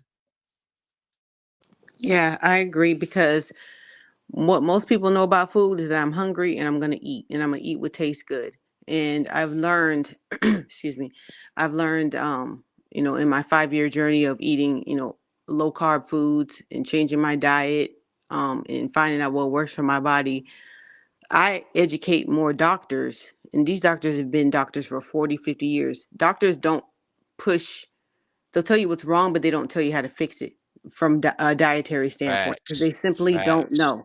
They will give you medication to fix it, and that's all they know, and that's kind of what they're allowed. They don't know much about nutrition. You have to go to a nutritionist, and there aren't very many nutritionists available in most insurance plans. You have to kind of look for it yourself, and there's so many spin doctors out there, so much confusing information out there that people don't know who to choose or who to listen to.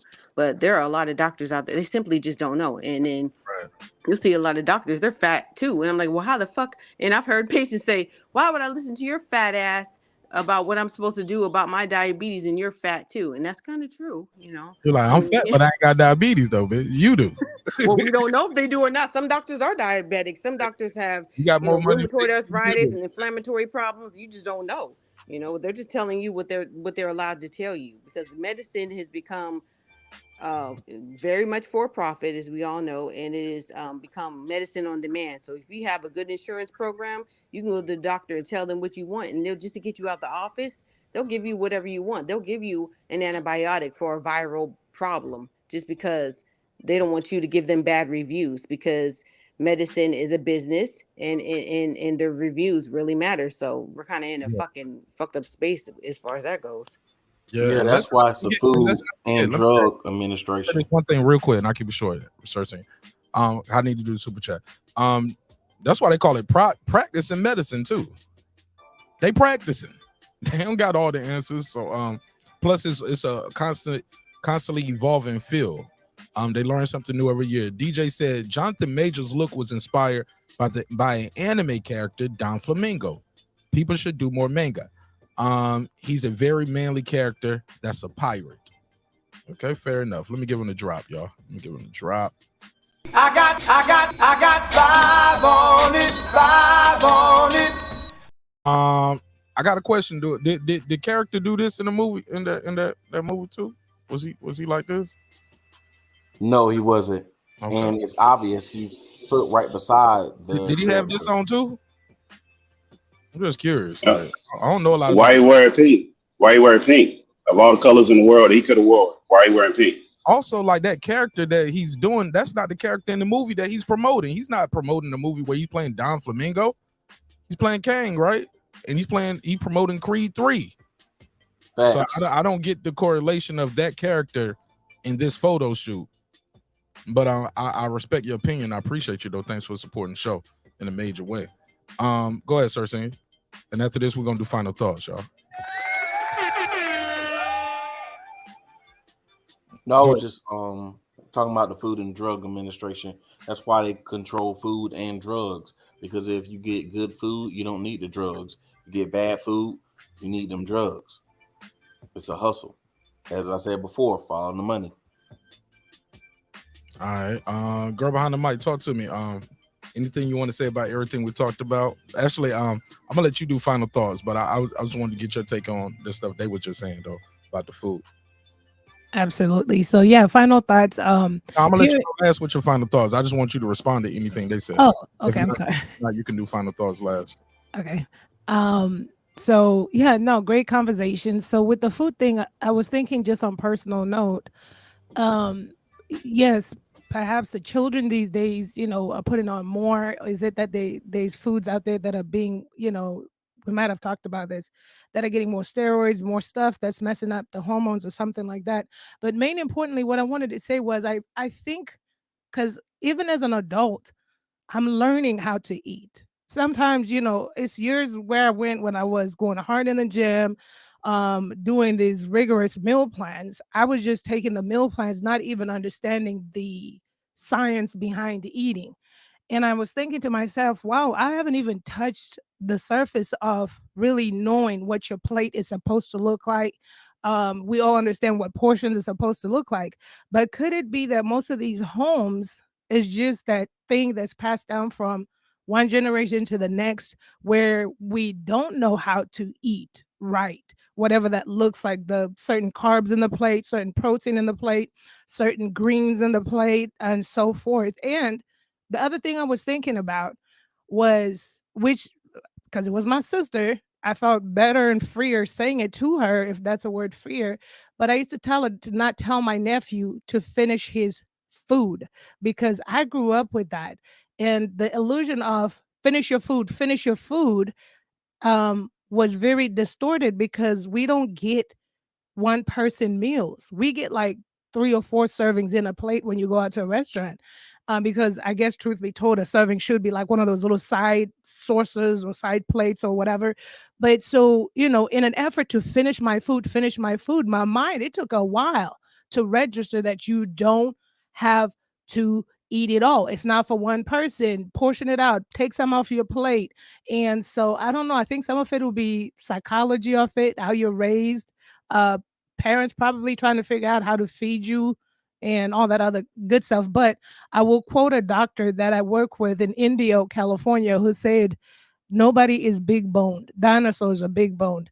The meaning the skeleton doesn't put on weight or take off weight. It's what's outside the flesh that expands and goes back and forth. So there you have it. Yes. Ain't no yes. It's a no. Y'all telling me my bones weigh the same as Shaq's? We're not talking about bone weight. We're talking about the bones flesh that adds on side of the bones. If you do a skeletal examination of one race of a person or one whatever, and we're not talking about height. We're talking about just their ability to put on actual weight. Because when you get on the scale, that's why I'm against scales. They're full of shit, because they don't weigh your body mass and what is muscle and what is fat and what is water. Certain times of the month, especially for women, it doesn't break all of that down. Fat people shit. I don't like scales. I'm sorry. I mean they're full of shit. I'm just saying that. Yo, fuck it. You look at the scale, be like, you lie. Y'all niggas worship these. Like, yeah, no, especially with women or whoever who puts on water weight. You can't tell me how much of that weight is water or muscle or fat or whatever. I know them titties ain't got no muscle in it. Well, some of them got it. Some people got a little chest plate. Some people got some bum garter going on under there. But for the most part, no, that's just titty meat. Right. So that's why most people who are really, really serious about weight and all that kind of stuff, they'll just tell you to measure your waist or measure your body measurements when you're trying to lose weight, or how your clothes fit or whatever. Just stay away from the scale, because it's a psychological trick. Because yesterday I looked like I lost 2 pounds, but today I drank too much water or coffee or whatever, and I retained a little water, and now I've gained. That's bullshit. You didn't gain any fat, and that's what you're trying to lose.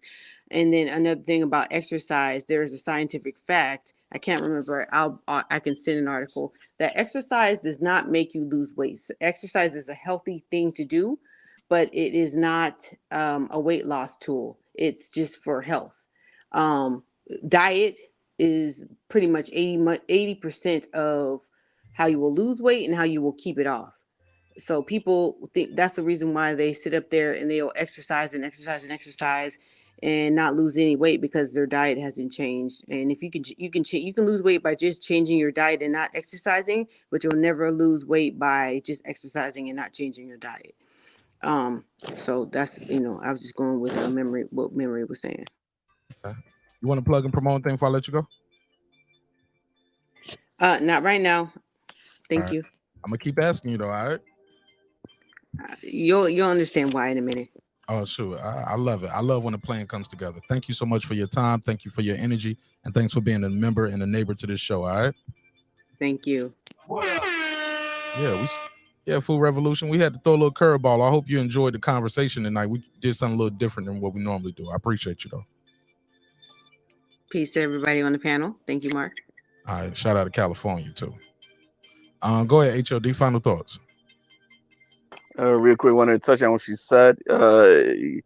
It's not totally so as she said, because you do have a diet to lose weight, but if you're burning more calories in your intake that you're having, you will lose weight. So it works hand in hand. It's not just one and that's it. As far as losing weight, talking about that cloned meat, the United States, I kind of was looking into it. We don't have to label our meat if it's cloned or not, which is kind of fucked up. I think, and as far as the FDA and our food here in the United States, look, it's I've been using the double-edged sword a lot, but it is what it is. We still have the safest food on planet Earth. If you want to get some food, like go to South America and tell me if you want to trust the food over there. People have to buy their chickens, and when they do, they have to come home, and then they have to boil their chicken with lemon and shit before they even make the food, just to try to make sure they kill off all bacteria and shit like that. So we have a double-edged sword in this country. We have shit that goes on that we don't know of, just like with the clone meat, and who knows what shit happens with that with us. But we still have the safest foods on planet Earth, as far as trying to have the Big Brother watch over certain things. So that is what it is. There was something else I wanted to touch on, but I kind of just blanked out here in a minute. But that's all I got, man. I just think that personal choice at home runs the show. You run your family right, you raise your kids right, you teach them all the things that you need to teach them properly, and in all aspects of life, no matter how hard it is. If you have a kid, it's a fucking full-time job, and you better believe it fucking is. Don't let the TV be raising your fucking kids. But if that's what you're doing, then don't be blaming everybody else why your kid turned out to be a fucked up kid. That's your fault. Failures of your son is because of failure as your father. Simple as that. That's all I got, Mark. All right. Appreciate you, big dog. You want to plug and promote anything before I let you go? Yeah, hit the subscribe button. Breaking beats, baby. Keep it going, bro. Hey, yeah, man. I tightened up my intro a little bit too, man. So when I close the show out, y'all get to see. If y'all didn't see the beginning, I kind of changed the intro up just a little bit. Same beat, but just switched up the pictures and the graphics. What up? Appreciate you, HLB. All right, go ahead, Megazord. Nothing. It was just a great discussion, man. Like I said, you was biased though, cause that nigga from Dallas. So I know you was biased. I was biased about what? Oh, you talking about Jonathan Majors? Nah, bro. Like I would never for that nigga, man. No, I would never do nothing like that. But it's more harmful shit going on in the emasculation crusade than that cover shit he just did. You know what I'm saying? That's really all I was saying. Like I said, would a hero of mine do some shit like that? Nah. But you know what I'm saying? I respect Jonathan Majors and I like him as an actor. I love Martin. It's the funniest show, but nigga was Shanae. Yeah. You know what I'm saying? So it is what it is. Like it is what it is. But nah, man, it was a great discussion. You think we need to cancel Martin? All these dudes saying masculinity and it's femininity and we need to stop doing this and hold on, let me put the voice on. Let me put the Brandon Washington voice on. Mark, these motherfuckers ruining our community. We need to extract these motherfuckers. Don't we need to start with Martin Lawrence then? If we're gonna do that? Me, I'm gonna continue to watch Martin because I'm gonna be real with you. Yeah. I definitely. You sold out for some laughs. I'm definitely gonna watch Martin all right. because it never made me want to be homosexual, and now I'm watching my son, and I don't see any of that in his ways. So yeah, I'm doing my job before Somebody, some confused kid looking at Sinead like, shit, Martin got a fat ass when he's Sinead though. I ain't gonna lie. You know what I'm saying? Like they are confused. It's confusing the kids. Oh, it definitely is, especially when I ran down the list of how many of them born with contaminated blood and shit. That, you know what I'm saying? I'm not just pulling these numbers out my ass. This is real shit going on. So yeah, bro. I mean, that was graphic though to say pulling something out your ass. Ironically, after I just said it, that was hilarious. Like you can't make that up. But go ahead. But nah, that's it, bro. Great conversation. Shout out to the panel. Shout out to you know what I'm saying, all of the day ones. Sir Senior, girl behind the mic, Pittsburgh T. Shout out to the day 2, 3, 4s too, though, man. Oh yeah, no, you know, I mean, they, you know, but I got to shout out to the day ones because we was, you know, them day ones don't ran off, man. A lot of them day ones gone. Shit, a lot of y'all niggas be day 2 and day 26, like the group. I'm still here, brother. Yeah, some people left though, but it's okay though. I still love them. I got nothing but love for them. Yeah, everybody ain't gonna make it. Again, thanks again, brother. Best facilitator on YouTube, and you know what I'm saying, till we chop it up again, bro. Appreciate you always. Thanks for pulling up, man. Different type of content, just switching up from the monotony of boxing all the time, you know. Just trying to do something different. Appreciate you, bro. You want to plug and promote anything before I let you go? All right, well, he got an album out right now. He ain't even plug it. It's called Diamonds Amongst Men. Check it out. Diamonds Amongst Men. His name is Megazord, and it's a good album, man. Check it out. Diamonds Amongst Men. Go ahead, Pittsburgh T. Salute to the panel. Salute to Megazord that just got off. Talking Man, about I'm gonna let you do yours last. Go ahead, Sir Senior. Let me go to Sir Senior. And I'm gonna let you do yours last. Cause I know I'm gonna be fucking with you too. You know your nerves, but go ahead, Sir Senior. I ain't gonna bother Sir Senior. All right, man. Salute to Mark Nash in the neighborhood. Salute to everybody who hit the like button. Everybody who didn't, you know what you can do. Yeah. Go wear a pink shirt or something, nigga. Yeah. Go dress up like your favorite gay cartoon enthusiast. Yeah, there you go. Get out of Sir Senior. Talk that shit. Go ahead, big nigga. But because he from Texas. That's what all Megazord was doing. He from Megazord hometown. Megazord know he gonna run to him down there in the Dallas district somewhere, and he don't want to be on record taking a picture with him after he went up here and slandered him on Breaking Beat. So Megazord he taking up for the hometown guy. I get it though. I get it. Yeah, I could tell it. I was like, dang, he capping for him hard. He big cap. Dr. Seuss big capping. Facts. Yeah, he know that dude look soft. See, he look real charming-y. Go ahead, bro.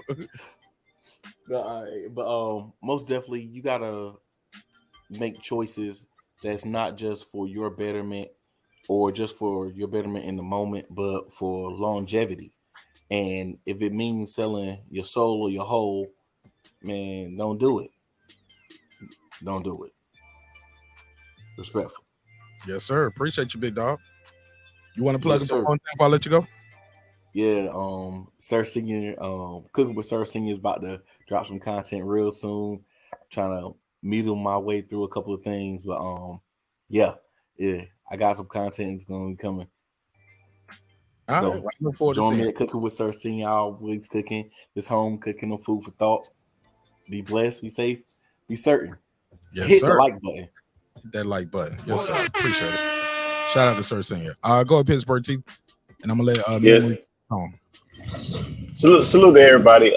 As far as this topic goes, listen, man. I think we can go two different ways. Another way I thought about this too, while I'm sitting here thinking about everybody closing it out. We've also had men that were gay that were for our community that were manly men. Look at James Baldwin. You never seen him wearing no flamingo shit or no pink nothing. And you go listen to some of the lectures or some of the interviews he did, and you would be hard pressed to walk away from anything but nothing but respect with everything he said from the intellect and the way he carried himself. And nobody cared. Nobody cares about you being gay. The problem is that when you're doing things with the motive just to make money, that's the problem. That you're not really like that. That's a big problem. And as far as the food go, that's a whole different type of thing. I think that has to do with economics. And to make it a bigger point, and I'm gonna close it out on the food thing, NAFTA is the biggest issue when it comes to food. And the way that they regulate that stuff is the trade agreements from Ronald Reagan to Bill Clinton to the last one we just had. Like that has a lot to do with it, where the food is being produced and how it's being produced, because the larger issue is that we don't know what's proper food, because when we were kids, Mark, we had a food pyramid. Go try to find the food pyramid right now and go look at that stupid shit that they was telling us was at the top of the food pyramid. And it's in your psyche of that's what you're supposed to be doing. So then you give it to the next generation under you, and it just keeps going, and they don't even know where it came from. The government told us that dumb shit, had us thinking that we needed to do some shit just because that's what they needed for their economics. Because that's what all this food shit break down to, is economics, because it's not really regulated, because the food companies got so much goddamn money. The people that's supposed to be saying something to them, they in their pockets, so they not gonna say nothing to them. And as far as the gay and the food stuff, I don't want to get too much into that. I just think some people make a lot of bad choices. And I think even if you are gay, great for you, if that's what you want to do. I just have a problem with people who are not gay representing themselves for something they are not. You should just be who you're going to be, and people cool with it. At this point, in most people's families, they got somebody who is gay at some point. The kids, the cousins, the aunties, the uncle, somebody. So we're very accepting, and we're not judgmental of that. I just have a problem with people faking doing some other shit. Salute to you, Mark, man. Appreciate you, man. Hey, look, I think that's the thing. Somebody was like, well, what if homie's just gay, or if he's just wearing pink, light pink? I was like, shit, yeah. But he has done a statement on. I forgot to do that. Before I let y'all go, I need to do that. Damn, I should have did it while we had the panel here. He did respond to the backlash. Have y'all heard Jonathan Majors respond? No, I have not. Okay. No. Okay, let's hear it. Let's hear response to backlash. And he was talking about causing quote unquote good trouble, I guess, or raising some ruckus. Let me see. Is this it? Let me see. I can put it in the search right here. I find it. I want y'all to reply to that before we close it out. Because people are saying, yo, it's effeminate, blah blah. Jonathan, okay, played himself with Stephen Colbert. That's 14 hours ago. Jonathan, okay, hold on, y'all bear with me. Response to backlash.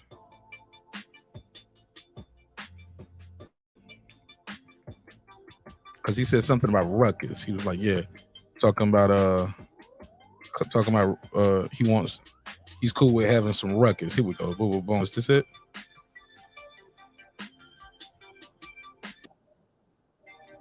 Nah, that ain't it. Let me see. Y'all bear with me. This ain't the article. I need to go back one more. But basically, in a nutshell, I don't want to paraphrase the brother. I want him to say it in his own words. Just want to make sure, because he's on camera when he says it, so want to put the graphic up. Responds to backlash.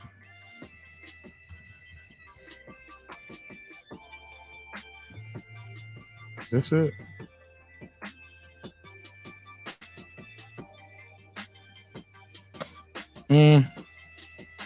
Try this one right here.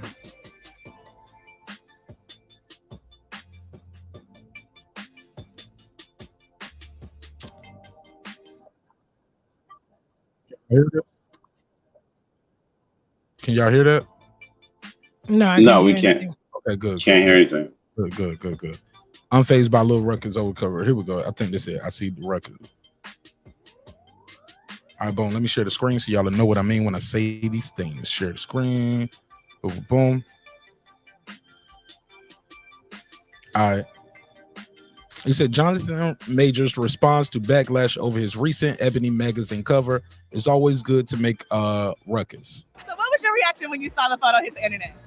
I was actually in a photo shoot. Oh wow. Where my phone started talking, and I went, it's cool.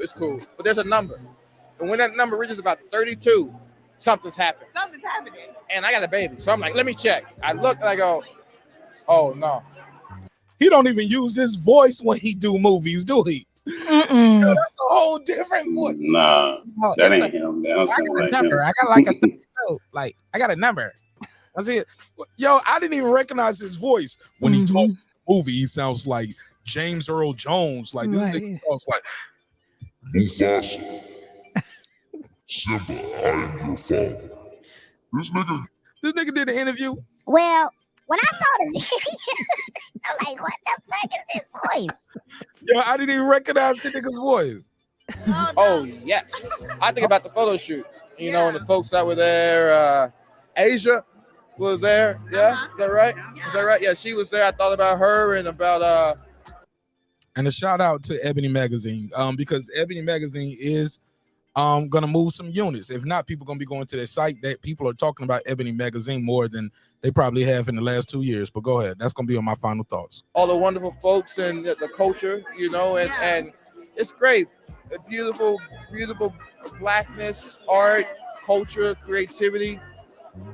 That's what we're about. You know what I mean? And it's always good. It's always good to make a ruckus. Yes. You know what I mean? When it's a positive ruckus, make the positive ruckus. All right, when it's a positive ruckus, make the ruckus. Go ahead, Pittsburgh T, and then we're gonna let Memory take us home. But what was positive about it? That I would have liked a more thorough interview. Like, what the hell was positive about that? Are you saying you gay? Like, what's positive about that? Because if you insinuate shit like that, you need to be more thorough. Like, these dudes be playing on the fringes of shit, and they be using catchwords, not knowing what the hell they saying. It's one thing to act intelligent. It's another thing to actually be intelligent. I think it's intelligently dishonest to say some shit like that without elaborating. Because what are you doing now? You going to the parades and you cool with people? You finna come out? Like, what are you doing? If you're just doing it for some buzz and just to take a picture and you never say anything, you're not even doing any good to the community that you're trying to support. Because now you're leaving them in the wind. If you want to be the representative of them, that's cool. Nobody got a problem with that. But when you dishonest and you play games like that, that shit is dangerous, man. You shouldn't be doing shit like this unless that's who you truly are. If you truly like that and you truly are gay or whatever the case may be, I don't think in 2023, nobody really gives a damn. Nobody has a problem with it. The problem is that when you play this game and you're not really gay, that's the problem.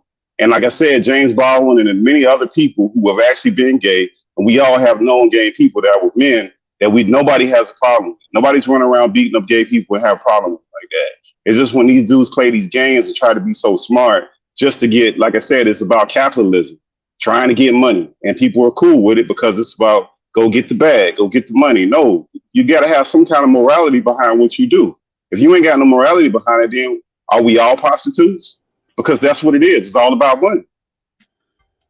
I yield the floor, man. I appreciate you, Mark, man. Girl behind the mic. Everybody else that's been on the panel, man. This stuff right here frustrating, man. Yeah, what do you right? Because like when you see people like the Boston Scholar say, it ain't no one's business but his. What do you say to that? He's on a public platform, bro. If you're promoting something on a public platform and you're not like that, why are you promoting it? Right?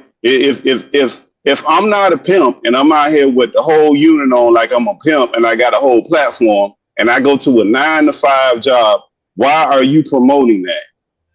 Why are you promoting it? If that's not selling out, because you're doing something for money that you don't normally do. So now it became, and you're doing it publicly. If you were doing it behind closed doors and somebody caught you coming out of a hotel with whoever you was with, yeah, that's private. But you did a promotional spread photo shoot on Ebony Magazine. That is not private. That's public. And you sitting there looking at what the rating is. Oh, it's 32. Yeah, let me go check it because of the rate. Like you looking for the ratings. That's what you're doing it for. You're telling us what you're doing. I thought he was talking about missed calls, Pittsburgh T, to be fair. I thought he was like, I had my phone started dinging. So he was like, I got a number like 32. Like, damn, I got 32 missed calls, 32, you know what I'm saying, alerts. Like, I need to check this shit dinging 32 times. Well, it's to say, okay, so even if I'm wrong, you're right. Either way, even if you're doing it for the attention, that's still wrong. Because now you're doing it for attention now. You're not doing it because that's what you insinuate. You playing the games. We all intelligent enough to know what that man was trying to do or what that insinuates. And he knows what it insinuates. That's why he never really went in depth with it. That's why I think he's morally bankrupt to do some shit like that. Because if you're going to do some shit like that, you need to come out and say, hey, look, man, I'm not really gay. You know, I know it looks that way. I'm not. Or if I am gay, yes, I am gay. You know, I've been like this for X amount of years. Cool. That's fine. Nobody's got a problem with it, but don't play the game, man. Either be who you're going to be, man. Don't let the industry tell you who you're going to be based on how many likes and how much attention you get. So I mean that's all I got to say about that. Man. That stuff there frustrates man because there's too many men that out here that do the right stuff and them dudes get pushed in the front. It's way more of us that do the right stuff that don't play these little games than dudes like him. And like I said, there are plenty of gay men who are real men that you're not gonna run up on. You're not gonna have no question. If you got problems, they're gonna be having your back. Just because you gay don't mean you're not a man. But when you play these little fucking games like this, shit is frustrating. Be who you gonna be, man. Stop playing fucking games and let industry use your ass. I yield the floor, man. Man, this shit frustrating, man. I'm sorry, Mike, man. Fuck, man. All right, look, I'm about to call this nigga Brandon. I'm Brandon the Boston. I'm sorry, I'm Brandon. I'm just calling him everything. About to call the Boston Scholar. Hold on, I gotta get him on the show real quick. See, because I think he missed some of the other points we had talked about earlier, but I gotta fuck with him real quick. I wouldn't be me. Let's see if he picks up the phone. Hello. Can I speak to Jonathan Majors, please? Hold on, let me get Jonathan Majors. Yeah. What's up, bro? Tell him to take off that damn flamingo suit. Seriously though, I'll keep wanting to call you Brandon Washington. Damn, Boston Scholar. Damn, the Boston Scholar's in the building. Hey, he fucking up our community, man. Brandon Washington. He's fucking up our community, man. This is what black people need to do. Yo, what's up, Boston Scholar? I don't like him. Nah, Brandon Washington riding with him because he a Dallas boy. He a Texas boy. Wow. Steers and queers, respectful. But go ahead. Man, I personally think like, don't talk to me soft, man. If you're gonna defend him, at least talk to me with a masculine tone. Nah, I'm just man. I don't really even. Yeah, I really don't. This is my first time hearing about it, to be honest with you. I've been kind of out the loop. I ain't been doing shit but studying. But when I seen it on your show, I was like, "What's the big deal?" Man, this shit been going around, man. So I was like, you know what? On a Wednesday, hump day, let's just ironically, I do a gay topic on hump day. But no, I didn't look at it as a quote unquote gay topic. It was more about people talking about he is like the questions that I had. Because you missed it earlier. I'm gonna put the timestamp. That's why I'm in there early, so I can go back and timestamp this. But basically, people were saying there's an agenda causing the feminization of men and masculinity of women, and he is basically he's contributing to the problem with the emasculation of men, black men in particular, in pop culture, because he didn't have to do this. He's Jonathan fucking Major. Even that character that because the character basically is supposed to be a Don Quixote character, but the movie he's there promote is Creed 3 and the other movie. What's the other movie? What's the Ant-Man and the Wasp? He plays Kang in there. So people like, bro, this ain't even got nothing to do with the movies you promoting. Like the stylist came up with the look, but you could have said, nah, I ain't doing all of this. I'm just confused. I'm confused that I feel like nobody looks for celebrities to raise their fucking kids and be role models. Like how could he do though? So like Megazar said, we watched Sinead growing up. I've never once said, I wonder what it felt like to put on a dress. Many did. It was just the character. Nobody, look, D Wade's son ain't ever seen a episode of Martin. Shit, you know them niggas. But some people did though, bro. Some people did. I mean, might not have did it, but some people that's their role model, bro. But the babysitter, because they had a male babysitter, that male babysitter did though. Bro, I might have had Martin on in the crib while he babysitting your kids. I had a cousin growing up, right, while we was watching Martin, and everybody knew when he was like 5 to 3 years old that he was gonna be sweet as shit. He would walk around, grab his mama purse. Speak up just a little bit, or get close to the mic. Let me see. We knew from an early age, bro. You hear me now? I got you. I turned you up.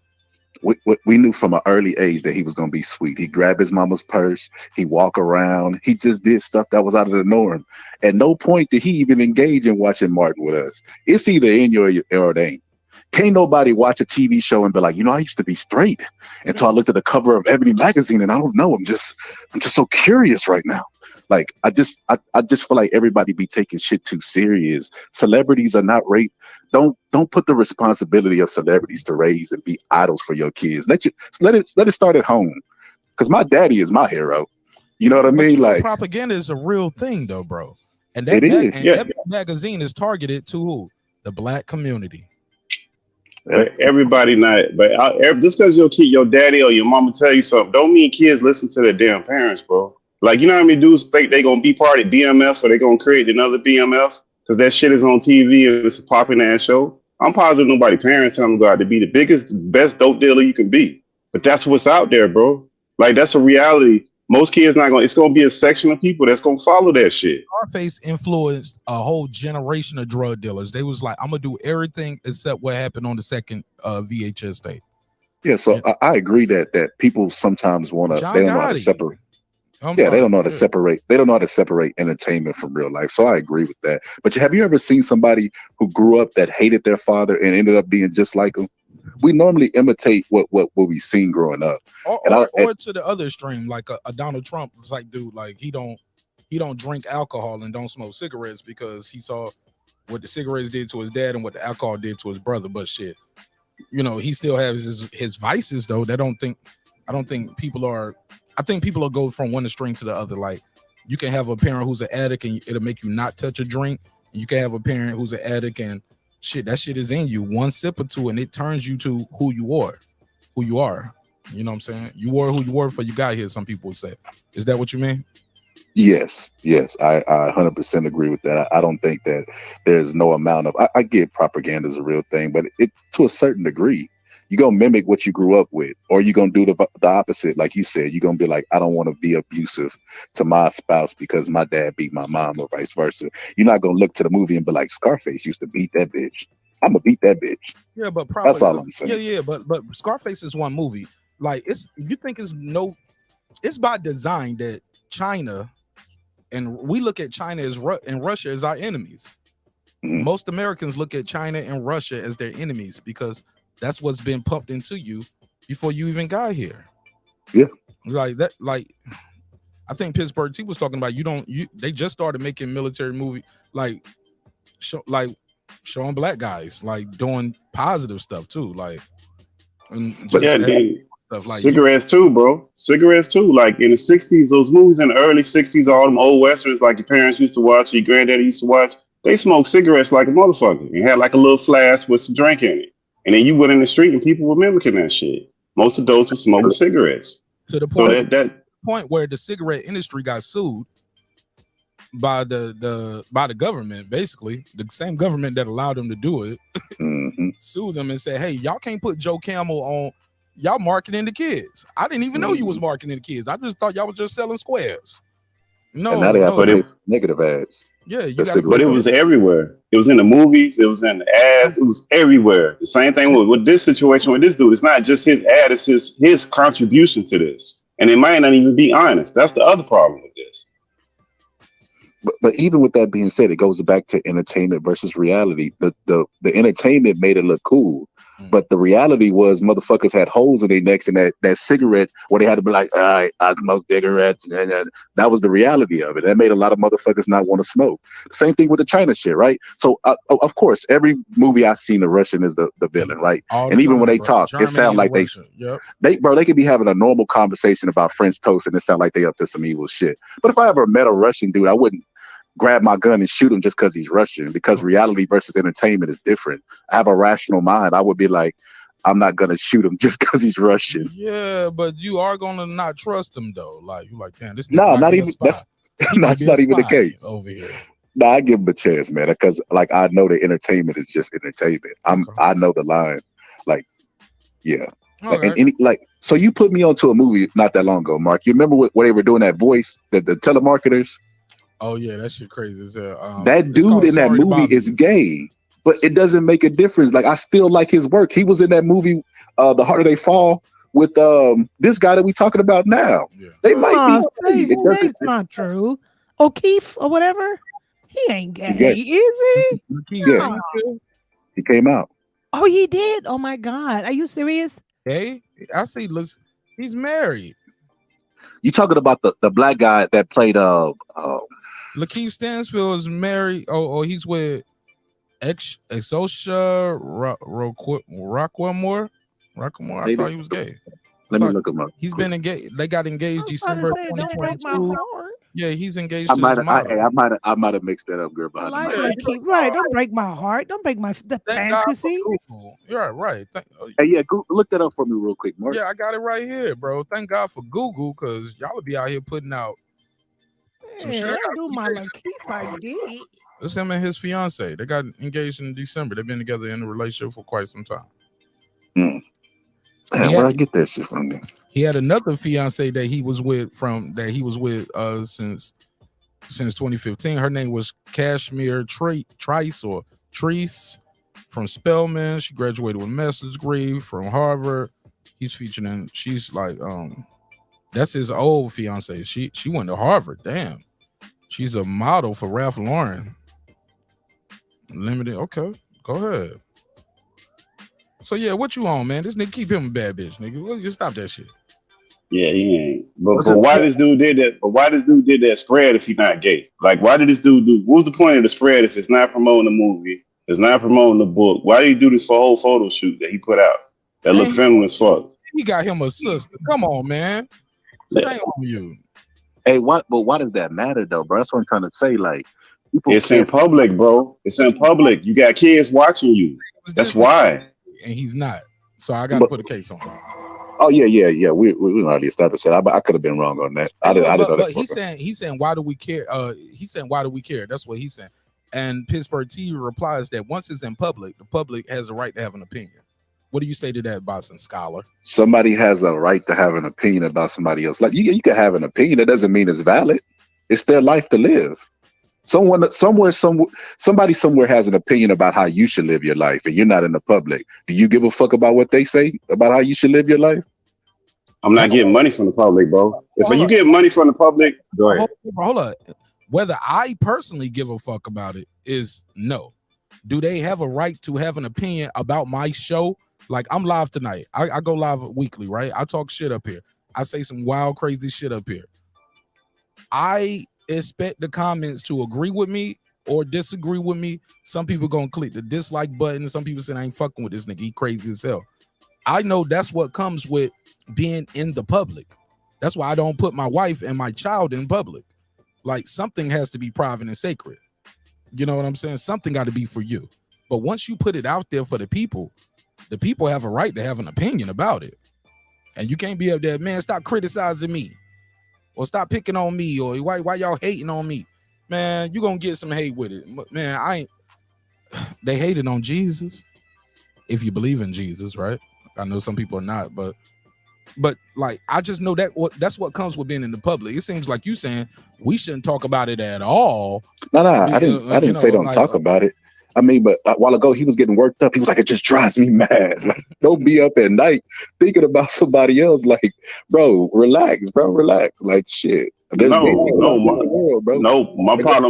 was that the dude did it with no backstory. If he come out and say he gay, cool. Nobody got a problem with it. But don't play this game, bro. That's what I'm saying. Like, if he playing this game, well, he just doing it because there's no motivation for him to release this spread because it has nothing to do with none of the stuff he's got upcoming. So if it's got nothing to do with anything coming up and you just did strictly for attention, that's the only fucking reason you did it with no backstory. He has influence. He might not influence us, but you got influence in our community. Is that positive, the shit he doing? Like, what the fuck is that doing to help anybody in the community? If he came out and he did this photo shoot, they still would say the same thing, bro. They still would say, oh, they have an agenda. He didn't though. What I'm trying to tell you is that whether he picks a side or not, it's still going to be the same topic of discussion because this is how people are. Everybody talks about how Hollywood has an agenda. On one hand, they'll tell you the Illuminati controls everything. We have no power. Then when stuff like this happens, they'll be up in arms about the shit they don't have any power over. No. Bro. We did say, yeah, you missed that part earlier. That's what we were saying. Yeah, you got to, let me go and end this so I can timestamp it. Because that's what some shit we was talking about. You have a choice. You definitely have a choice. He didn't have check to your do text this. messages, Mark. I'm checking Cash Apps only. Did you send this on there? No, I'm fucking with you. Go ahead. Finish up, man. So I can't, if you send me a text, I can't put nothing I can't put that on the screen. It has to be in a private chat. Yeah, you can just glance at it. Just glance at it. Okay. Lakeith Stansfield gay. All facts related to his identity revealed in 2022. This was 4 months ago, and I don't see know that picture. I see a zesty photo, but I don't know what gnewsbuzz.com is. I don't know how reputable this source is, so I'm trying to read through it. But damn, that picture. Yeah, I That, mean, that's a real photo. We talking about somebody that's what I'm wearing saying. pink. If we're gonna go with the photo, we saying this other dude is gay too. Then if you're going by the photo, shit. But this I don't know. I gotta read through this. But he's engaged though since then. Can he be 2023? Yeah, he could be gay. Yeah, can he? Well, he got engaged last year in December. So some girls down with that. I'm trying to see the direct quotes in here. And this is somebody he's talking to BuzzFeed, but I don't see the direct quote, and I don't see the video of him saying I'm gay. I just feel like I feel like black people focus so much heavily on people being gay. Like the churches. You sent me an unreputable source, right? Big dog. I just want you to look at the picture, not the article. Just because we talking about the other guy's picture. He said, "Don't read, nigga." Yeah, just look at the picture because we talk about the guy wearing pink. That photo right there is more sus to me than the photo that Jonathan took. But was it out in the public where he was getting phone calls and all that? Like you had to dig. Ain't nobody know nothing about that. Was that hitting the internet and people calling him and doing all this stuff that he know what the issue is? Like it's not like this guy's in the dark that he don't know that people think his ass gay, right? So it's up to him to address it or not to address it or just leave it like that. Like why would you do that? If you did it and you know it's the issue, if you gay, come out and say you gay, cool. But don't play the game, bro. That's all I'm saying. Like you playing the game and you manipulating people. It's like these women who are married who have these songs about single women and they're not fucking single. It's the same shit. Why play that game? That's manipulation for money. I feel like if people are weak enough to be manipulated by images, then they deserve to be manipulated. I've never. FBI been doing that for you. I want to go ahead, sir. Are you good? The FBI been go ahead, brother. Let me let you go ahead. Hey, go ahead. Cause after this, I gotta wrap it up. Go ahead, Boston Scholar, say your final thought, and I gotta let Pittsburgh T say his piece. We're gonna close it out with Memo. My final thoughts is, man, a lot of people speculate that James Baldwin was gay, right? But James Baldwin meant a lot to the black community, and he did a lot of activist work.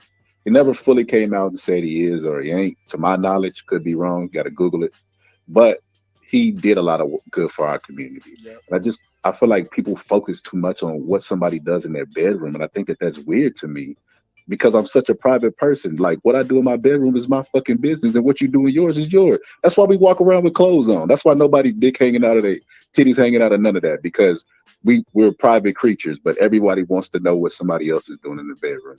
And I just think that is weird, in my opinion. Right. That's my close statement. My brother. Thank you. All right, Pittsburgh T, say your final thoughts, and I'm gonna let Puro do his final thoughts, and we gotta wrap this shit up.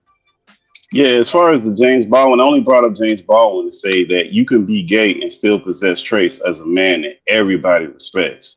Even if he was or he wasn't, that was irrelevant to the point that I was making. Nobody cares about what you're doing in your bedroom. It's like how you carry yourself.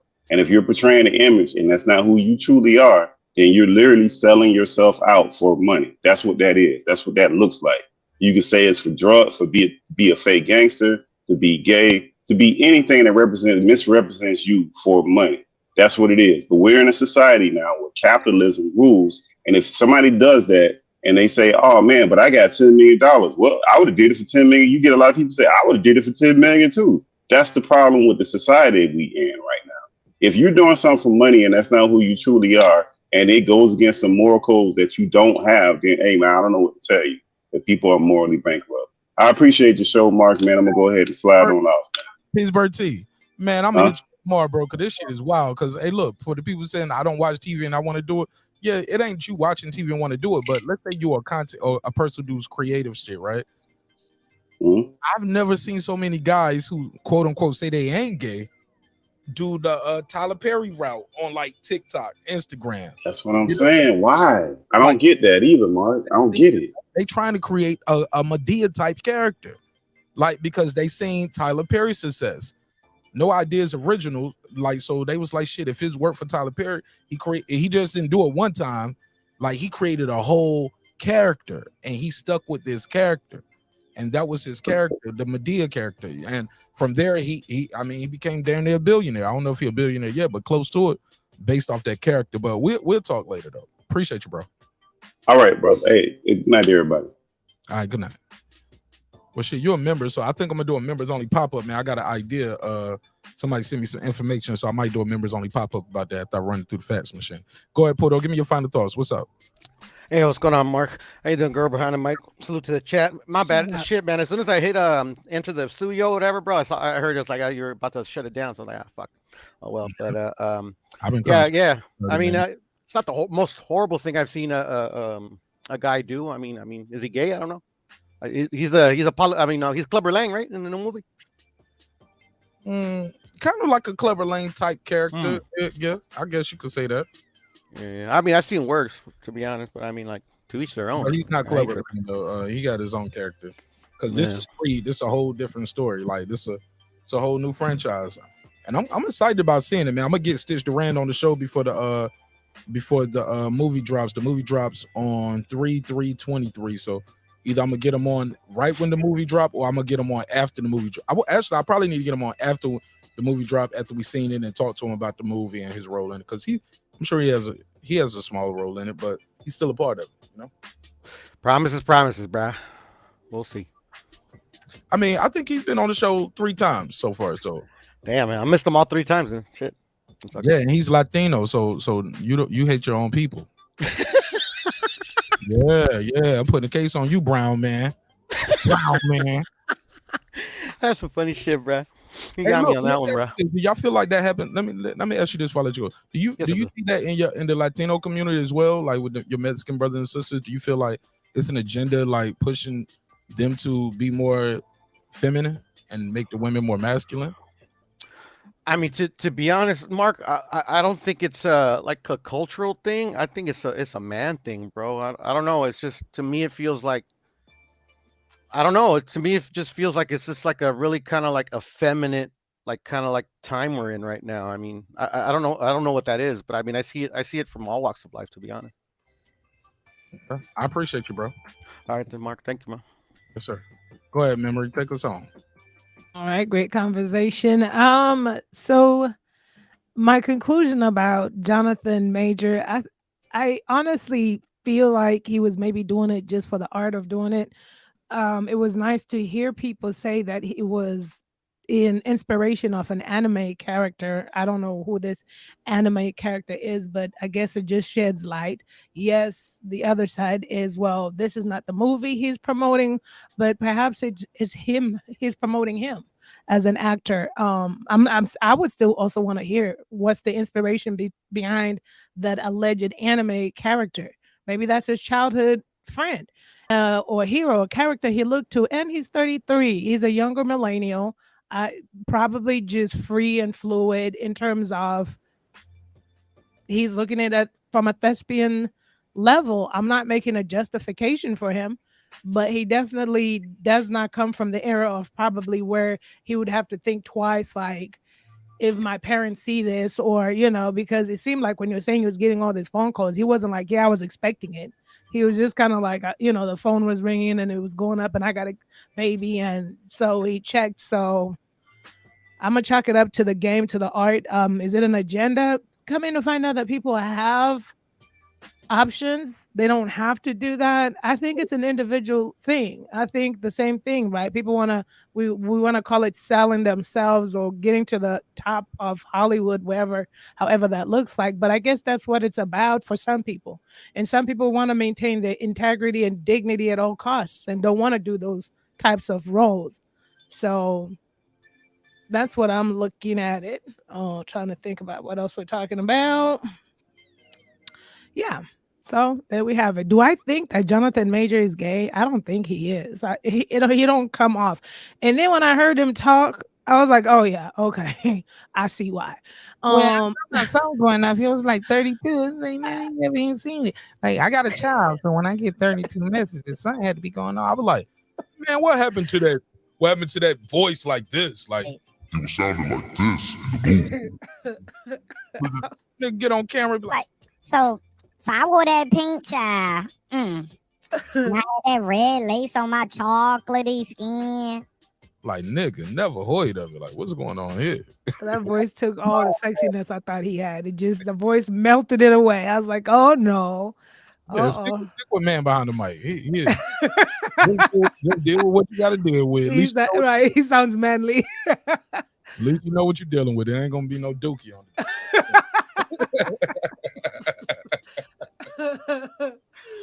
Oh man. Shit, I didn't have to say that. I always go too far. Let's wrap this shit up. Hey, look, man, this shit right here was called The Agenda. This series that I'm about to do is inspired by the book that you wrote. Can you tell us about that book before I let you go? So definitely it was a point in time in my life throughout the writing where I felt compelled to write a piece just because of the frustrating situations that were happening around the globe, specifically as well as it pertains to being Black in America. I was looking at things that were happening, trying to figure out why they happen the way they do, how they happen the way they do. And out of those frustrations, I just took to pen and paper and I said, maybe perhaps it's not a one size fits all. It's definitely organized thought form of my opinions. But it was just a point where I was wondering, you know what? We have seen what we've been up against. Maybe in some of these chapters I talk about maybe just focusing on what we need to do as a people to move forward. And I highly emphasize it's not to neglect the history or not to neglect how we view non-Black people's treatment to either us or our ancestors, but sometimes perhaps just moving forward and facing our own opportunities or our own potentials in a sense. So in a nutshell, that's when the book was born. Right. So we're gonna be taking some topics out of this book. This topic didn't come out the book, so don't bash the sister. How can they purchase this book? Definitely Amazon. You could go to my tree link and click. Okay, perfect. The tree link is in the chat. Click on the tree link and there's a link that says purchase the book. You could get the book on your digital devices, even your phone, and or you could purchase a hard copy directly from Amazon. Okay, cool. Definitely get that hard copy. All right, so I got your link in the chat.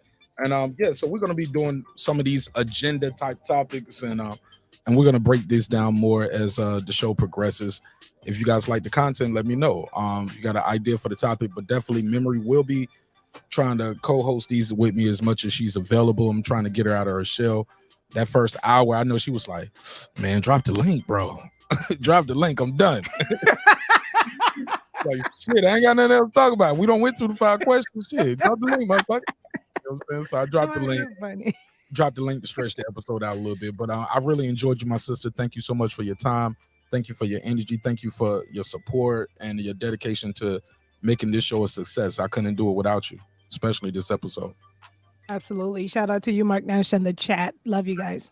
Love you more. Hey, look, if I did this episode and I didn't start the show off with a woman on the panel, I wouldn't have did it. I had to have a woman by my side the whole episode tonight. Cause they would have put a case on me. They would have put a couple cases on you. Like, Mark Nash, you just wanted to look at them pictures. You pushing the agenda, nigga. Man, I love you so much.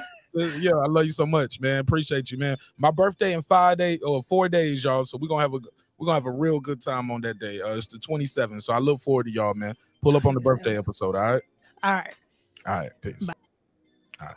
Y'all pull up before the birthday episode too. I think I'm gonna do a game night probably on my birthday episode. So we're gonna have a good time.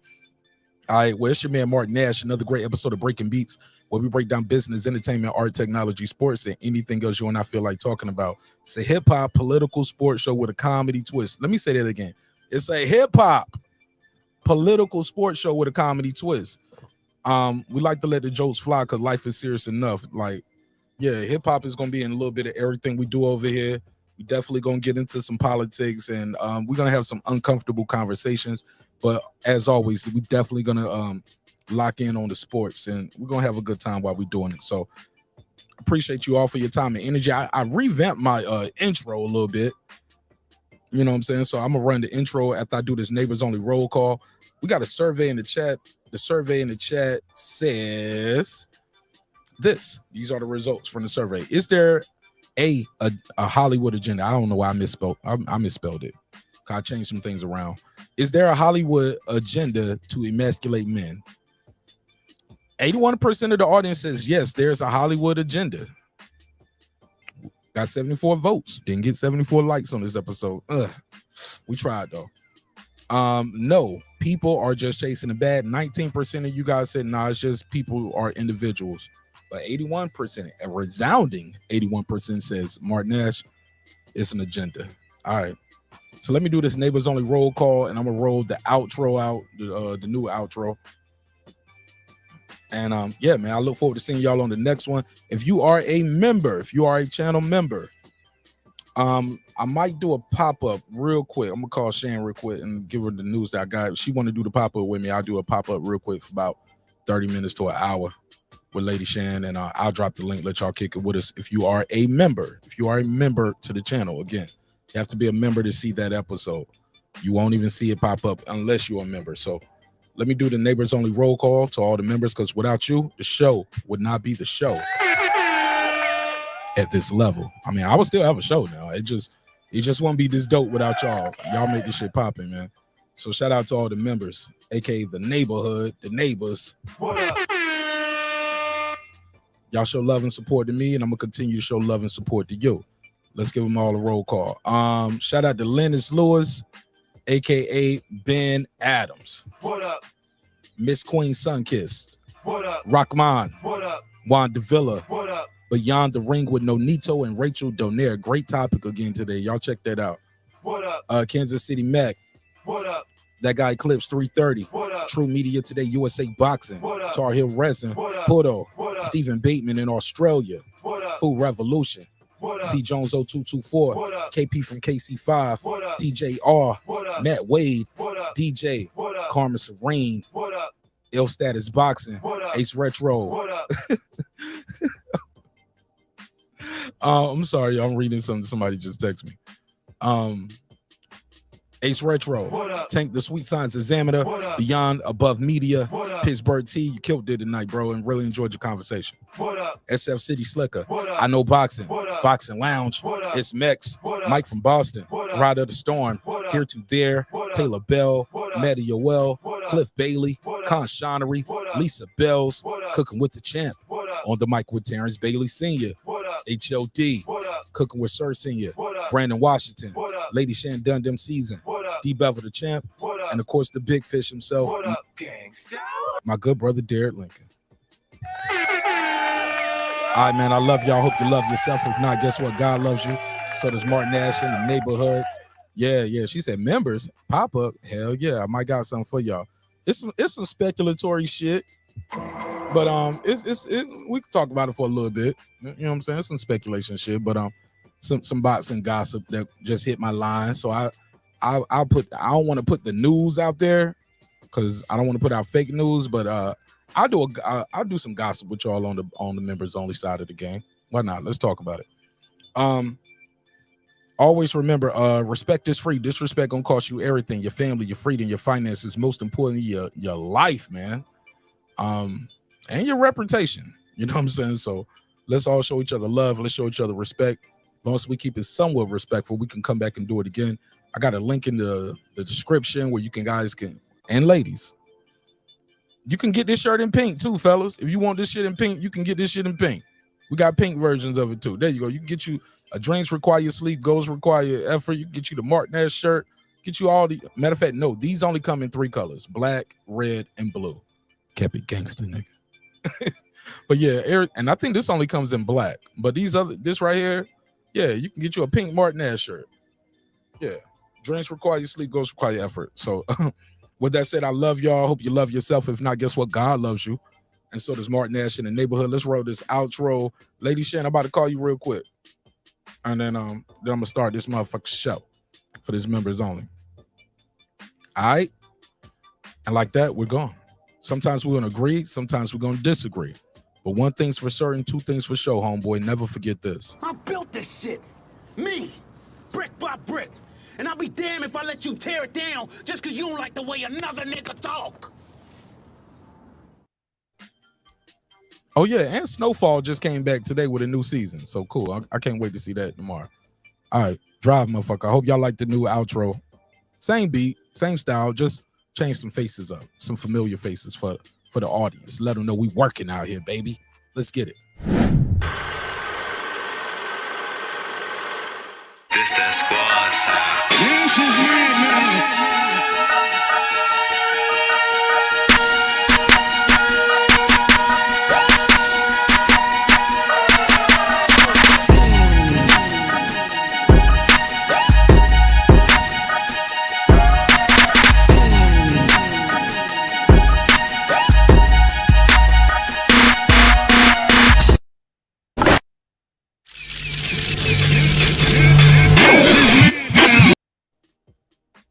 All right, I'll see y'all on members only. About 15 minutes. Peace.